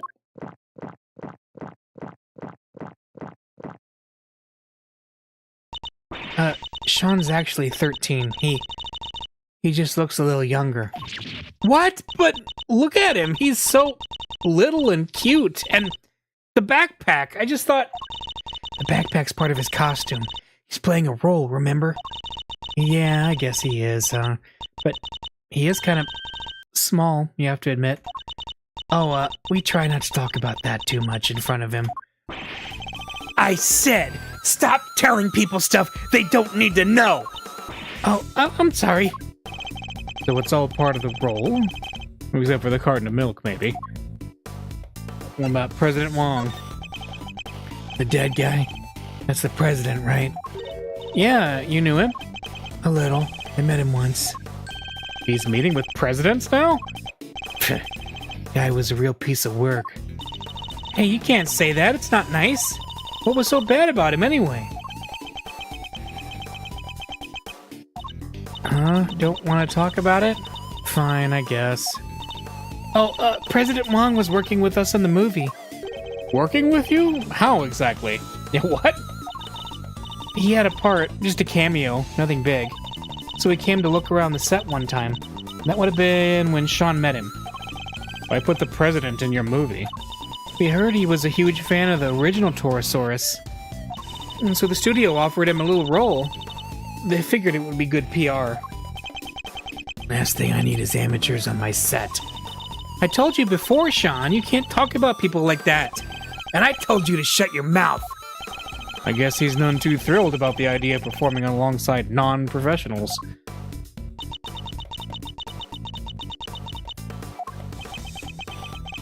Oh, here. What's this? Oh, wait, from yesterday? A photograph? Yeah, I just got them printed. You can keep it if you want. Wow, it's such a great picture. And you brought it specially for me? That's so kind, thank you. No, I just happen to have a spare. That's all. I hope you don't mind me asking, but can we take a look too? Oh, sure. Here. Well, it was taken yesterday. No footprints and certainly no body. Behind the scenes photo. Nice. Investigation complete. Woof. Alright, I think that just about wraps up our preliminary investigations. So he was killed by... Yes, by a falling Torosaurus head. At least that seems the most likely explanation for now. It came right down on top of him, huh? Uh-oh. Yeah. Hey, his actual theme is here. Well, they took their time, but here they are. Police, bodyguards, the whole gang. Mr. President! It's a little late for that, don't you think? Curses! Who did this? Whoever it was made a big mistake. But I promise you this, they'll pay. I'm on their trail already. What? What do you mean? Our president may have been murdered, but that doesn't mean that extraterritoriality applies. Oh no, not that again.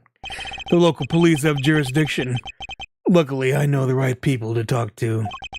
And I just got myself seconded to the case. Lowly one-man outfit or not, I'll be working this one. Sounds like you already have an idea of where you'd like to focus your inquiries. More than that, I've already caught scent of my prey. Take a look at this. It's a printout from a security camera on the viewing platform at the top of the big building. Oh! It's pointed at the elevator that leads onto the roof. So it records everybody who goes up there. And in this particular case, it recorded the president and his murderer clear as day.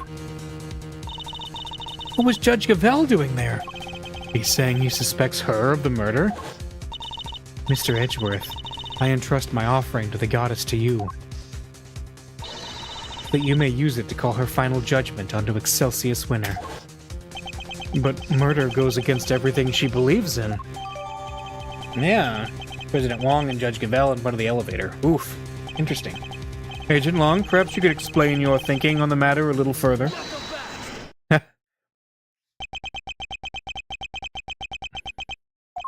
I heard a little rumor while I was over at the big building.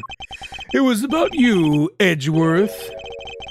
You're not a prosecutor anymore, are you? Which means you don't have jurisdiction here. But you want to cross-examine me while I explain my thinking? Why would I agree to that? Curses. Hey, don't be like that. You were the one who was just talking about being a lonely one-man outfit. You know what? Maybe it should be you explaining your thinking to me. How come, even though you're not a prosecutor, you're still sticking your nose into this case? It's a valid question. Why am I still here? Perhaps I can clarify that with a question of my own, Agent Long.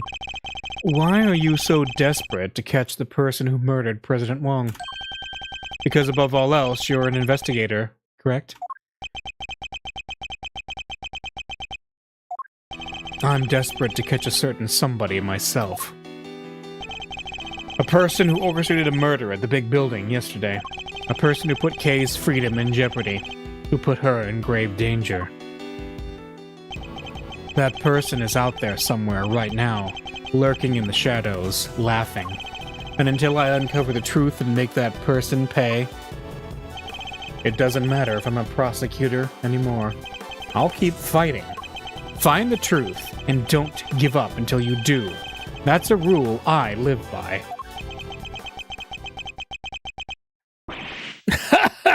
You may have the look of a smart guy, but you're a fool, just like the rest of us. A fool? How dare you? That was just what I needed to hear. Fine. You're in. I've lost my minions, and you've lost your fancy title. But it seems neither of us is prepared to give up on this investigation. Now, seeing as we're both so stubborn, how about we go head-to-head and thrash out the details? You'll be honored. But be warned, I won't be going easy on you. I have an assassin to catch, and not even you are gonna get in the way of that. Of course. I would expect no less. Let me show you the truth I tore from this case with my bare fangs. Why I suspect Gavel. Alright, this judge friend of yours met the president up on the roof. And then she pushed him, and he landed right here. This all happened the night before last. The people had all been cleared from the viewing platform, so it was just the two of them up there. And that pretty much sums it up. No doubt about it. She killed the president. They were there completely alone? No bodyguards? None. I checked. His security detail had no idea he even went up there. He must have gone in secret. Maybe it was a conversation they didn't want anybody to hear. But what kind of conversation? How were the two of them even connected? Seems the president spoke to the owner of the building ahead of time. He had him set aside the viewing platform just for the two of them. And it was the president asking. I guess the guy wasn't about to refuse. So the last person to see the president alive really could have been... Yep. Gavel, did you say her name was? Her. His argument certainly isn't completely without merit. But I noticed at least one glaring hole in his reasoning. That's where I'll need to focus my counterattack. Is it the, whole idea of, let's see. Well, hang on. Let's see, why I... Is it the idea, my thought was, is it because we already suspect that the horn is what killed him? Or... I don't know. Alright, so this judge friend of yours met the president up on the roof, correct? How can you say for certain who the two really met? Huh? So the plan is to come in swinging, huh? I've seen worse approaches. Dominate the battlefield, counter your opponent's every move, it's a tried and tested strategy. And not what I was intending at all. But this battle has barely even begun, Mr. Prosecutor, so shut up and buckle up. She pushed him and he landed right here. Okay. The night before last, how can you be so sure of that? Oh! Hang on. The photo. The photo that he just handed, that Sean handed, there isn't a problem. If you're not sure, take another look. Take as many as you need. This picture is from the camera up on the viewing platform, like I said. And the camera doesn't lie. That's from 2 nights ago. You have a picture of them both entering the rooftop area. But nothing from after that point, I assume. No, there's only one camera, and it's pointed at the elevator. You can't see the viewing platform itself. Still, this is when the murder happened. I'm sure of it. If the president really was killed 2 nights ago, then his body would have been here in the lot this whole time. Taking a little moment there, Mr. Prosecutor? Well, save it. I'm not done explaining, not even close. I think I feel like objecting, though. With the photo. No. Because this, right? Let me see. Photo taken yesterday. No monster footprints and no body were visible at that point. So, sorry. Pee pee poo poo, you're a doo doo, wrong face. There you go.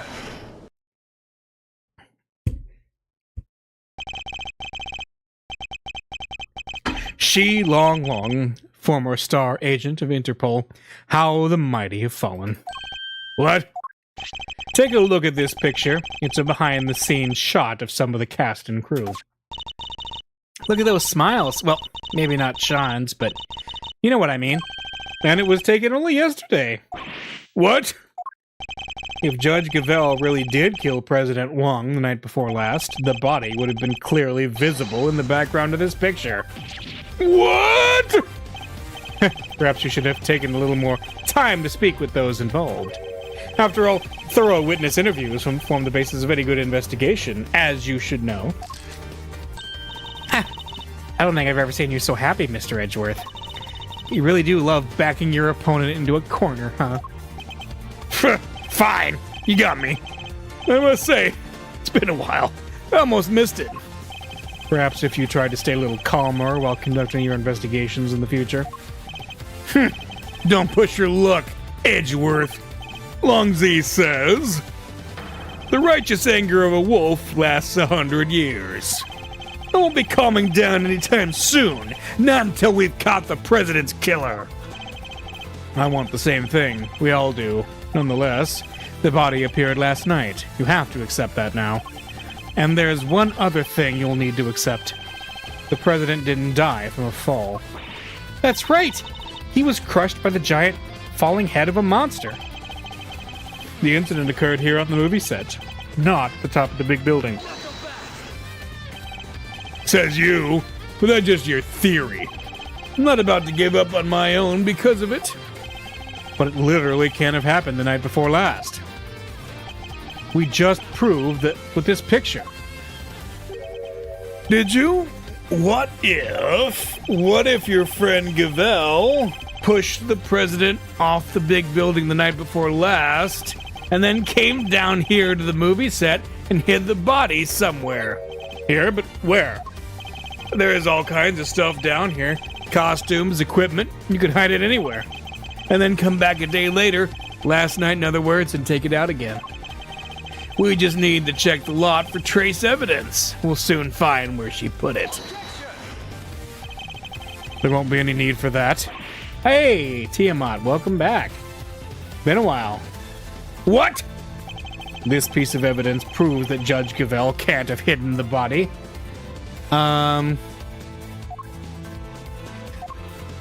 Let's see. Well,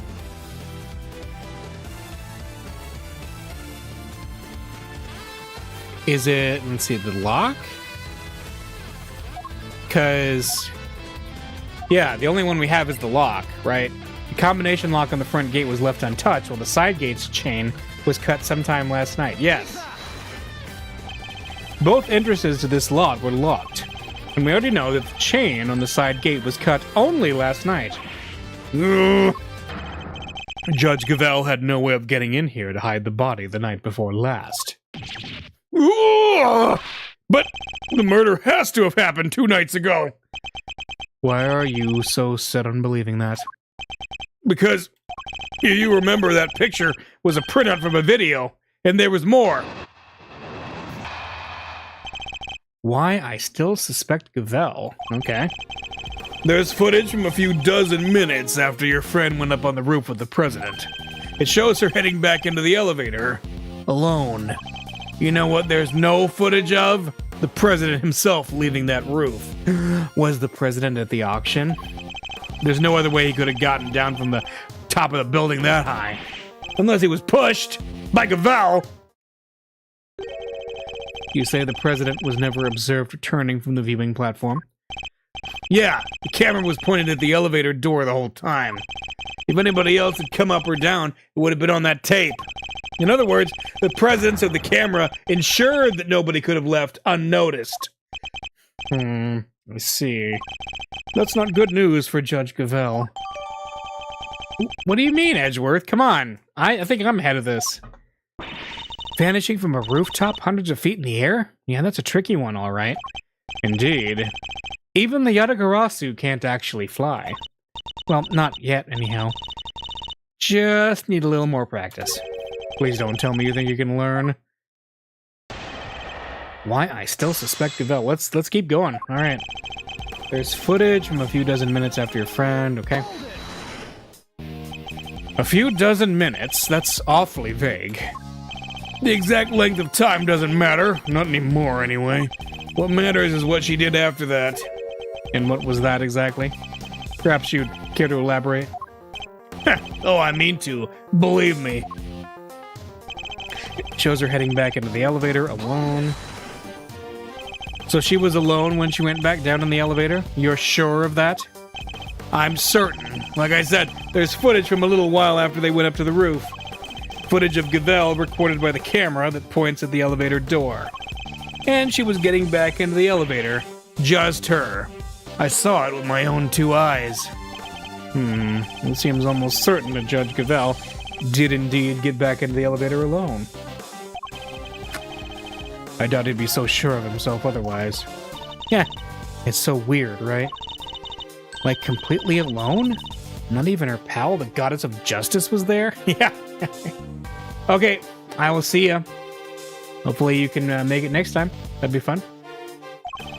I doubt the presence of an invisible entity would have swung things either way. What? No fair! Poor goddess of justice. I feel like I should light a candle for her and say a little prayer. If we could return to the matter at hand, Agent Long. You don't think there's any possibility the president could have taken the elevator at some later point?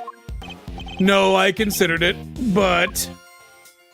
You know what there is no footage of? The president himself leaving that roof. And just to be thorough, the camera has no blind spots, and it was functioning normally. Are you trying to say I'd overlook stuff like that? Who do you think I am? Forgive me, as I said, I was just being thorough. Simply my way. Pah, whatever. The footage was clean, okay? There's no doubt about it. The president came back up in that elevator and he never went back down. Understood. While I may question your testimony, I'll refrain from questioning your methods any further. Do what you want. They're both rock solid. There's no other way he could have gotten down from the top of a building that high. Okay. Let's see. Wait a minute. Hang on. Do we have the plans for the building? There is an entrance to the hidden 51st floor on the roof. Okay, there we go. Easy. Yeah.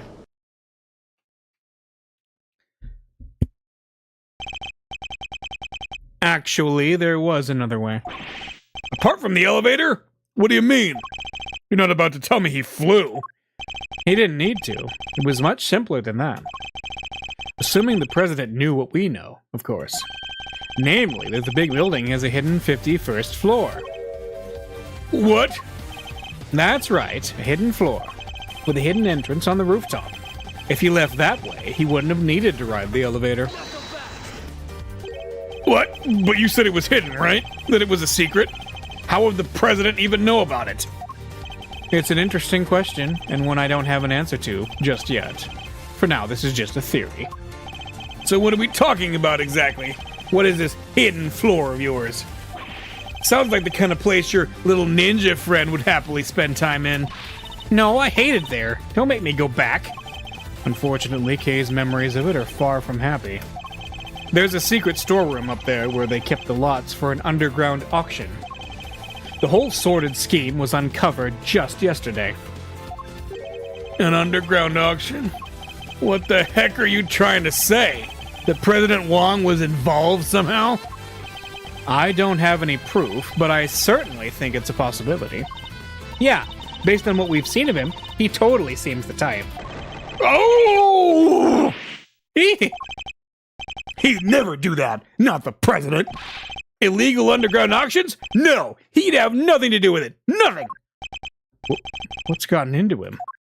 I hope you two are feeling lucky, because when people start saying stuff like that, I start biting. Huh, she ran away. You know nothing. Neither are you. You have no idea how much the people love him, how well respected he is. Is that really true? No. I guess we know what lurks behind that seemingly respectable public face, but the people of Zhengfa clearly don't.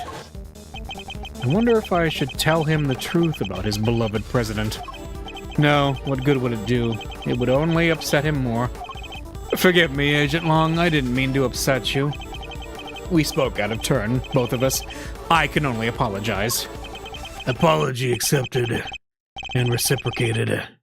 I'm sorry, I got carried away. It's all right, Kay. You can come out now. Sorry. It's fine. It's not you I'm upset with. It's the animal who killed the president.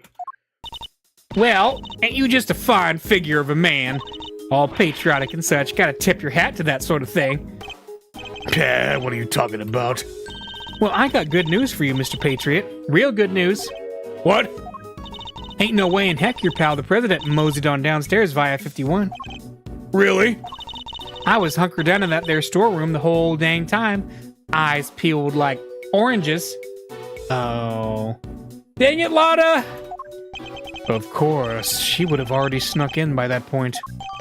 Yup, she was. I forgot about that. She was hiding there. Thanks. That's very useful to know. Well, Mr. Prosecutor. What? Guess my theory still stands, which means I'm not budging an inch. Nobody saw the president after he met with Gavel 2 nights ago. That's a fact. But it's also a fact that the body appeared only last night. How could the president have fallen from the roof 2 nights ago and only been found today? That seems a little slow as falls go, wouldn't you say? Sure, there are questions that still need answering. I'll give you that. Then I guess there's one thing we can both agree on. Oh yeah, what's that? The question of exactly what happened here yesterday will require further investigation. Yeah, I guess we all know for sure is that the body and the footprints appeared during the night. Agent Long, we'd like to hand the body off to the coroner if you don't mind. Fine, he's all yours. Just take care of him, okay? Oh, one last thing. What? We found footprints near the body. I mean, footprints in the footprint, if you will. Little ones in the, big one. Human footprints in the monster print? Interesting. And what kind of prints? Sir, they were child's footprints. About the size of your average elementary school kid. What? Huh? Elementary school? No! It couldn't be. What now? Miss Nichols? Oh, I didn't mean to butt in. Sorry. Was there something you wanted to say? What's she so scared of? There's something I have to tell you. You'll probably think it was pretty awful of me, but I'm sure it's nothing you need to be quite so nervous about. Well, what is it? Last night I came here. What? You mean you came back to the set? Why? Well, I just wanted to... I was worried about him, so I came back to check. Check on Sean, I mean. Sean, the boy? It makes sense. Yes, you see, he stayed behind on his own last night to rehearse. Wow, he really takes the job seriously, huh? Well, this movie is his first lead role, and he's trying so hard to make it perfect. So she might have seen what happened last night. Around what time was this? Let's see, it was already after 10, I think. It looked like it might be about to rain, so I got a little worried and came down. And when I got here, well... You saw something, didn't you? Yes. Sean was there on his own, running his lines, and towering above him there was this long, like really, really long neck. Neck? Yes, with skin like an enormous worm. It was like a dinosaur. Oh, you mean, it must be Gordy. Good old Gordy. You done gave me the slip last time, you slimy old lizard, but I got you now. What? Now Gordy's involved too? Yeah, I think he might be. I was surprised as you are. Although, I guess Sean was practicing being a kid who can communicate with monsters. Hot dang, you're right. He could have been communicating for real with them little doohickeys of his. No. Right, but he seemed like he was kind of looking up and talking right to him. It's like they were friends. Pretty weird, right? Dang tootin' is weird. Weirder than a mustache on a mule. How could he cheat on his best monster pal like that? I fear movies and reality might be getting a little mixed up here. And you're absolutely certain that's what you saw? Oh yes, but only for a moment. I was so shocked I just turned and ran. Well, how about that, Mr. Prosecutor? Another mysterious beast to contend with. Don't tell me you believe this nonsense, Agent Long. The monster angle's neither here nor there. But I think we have a pretty good idea now who you need to speak to next. Young Mr. Fenn, if he really was here last night. Then there's a good chance he saw something. My thoughts exactly. The prosecution calls Sean Fenn to the stand. He's gone. Sean ran off just a moment ago. What? We need to get after him. April 6th, 10:54 a.m. Big Building Plaza.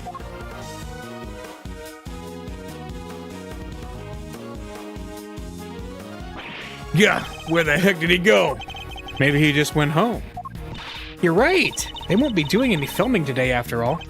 Sure, or maybe he went on the lam. Nah, you're just overthinking things, surely. He's a child, Agent Long. There's no way he killed the president. Not on his own. And who said he was on his own, huh? Maybe a monster gave him a hand. Maybe he summoned one of his creature feature pals to help him. Yes, very funny. I'm not saying the kid did it, not for sure anyway. Not yet. But he's our most important witness right now. And we need to find him. Mr. Edgeworth? Hey, it's Gummy! Oh, yeah. He ran away. What was that about? Well, it just goes to show that your police force can't be trusted. Are you saying you intend to continue investigating the president's murder alone? Yeah, so what? Well, last time we met you, you had about 800 other agents helping you. I like the number, it just keeps getting bigger. Sure, but I told you, I'm a lone wolf now. You got a problem with that? I don't need lackeys and I don't need friends. All I need are these fangs right here. Keep things nice and simple. No lackeys, no friends. Anyway, catch you both around.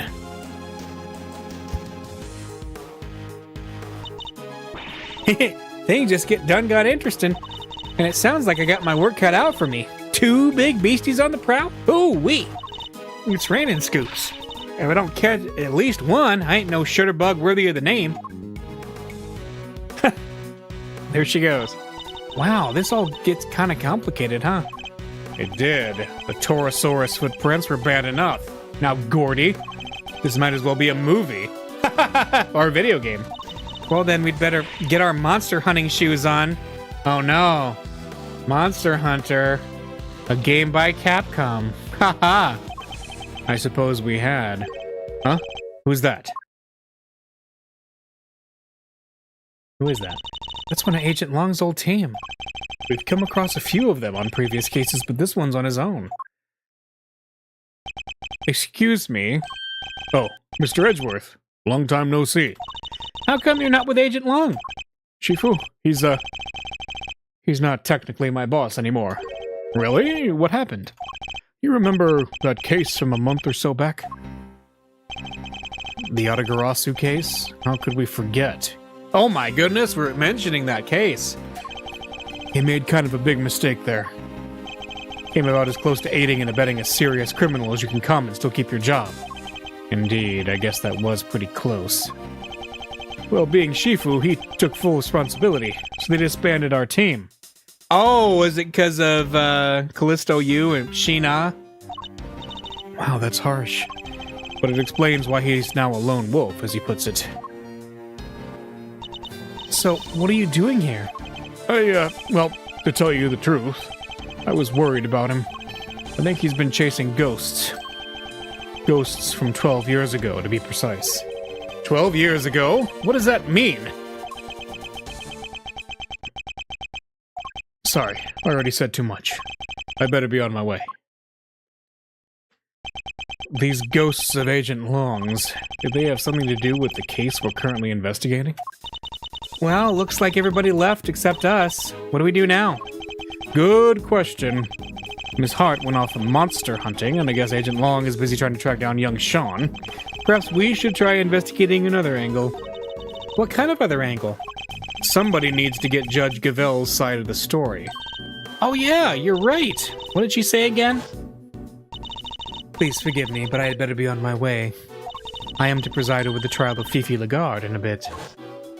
I guess the trial will be beginning right about now. Indeed. I think we'd better head down to the courthouse, don't you? All right, let's go.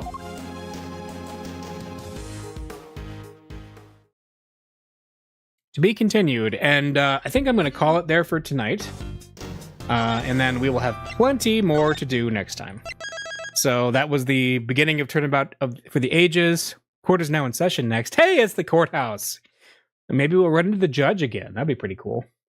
All right. Well, let's go ahead and call it. So see you guys later. Have a good evening, and we'll see you next Saturday. Bye.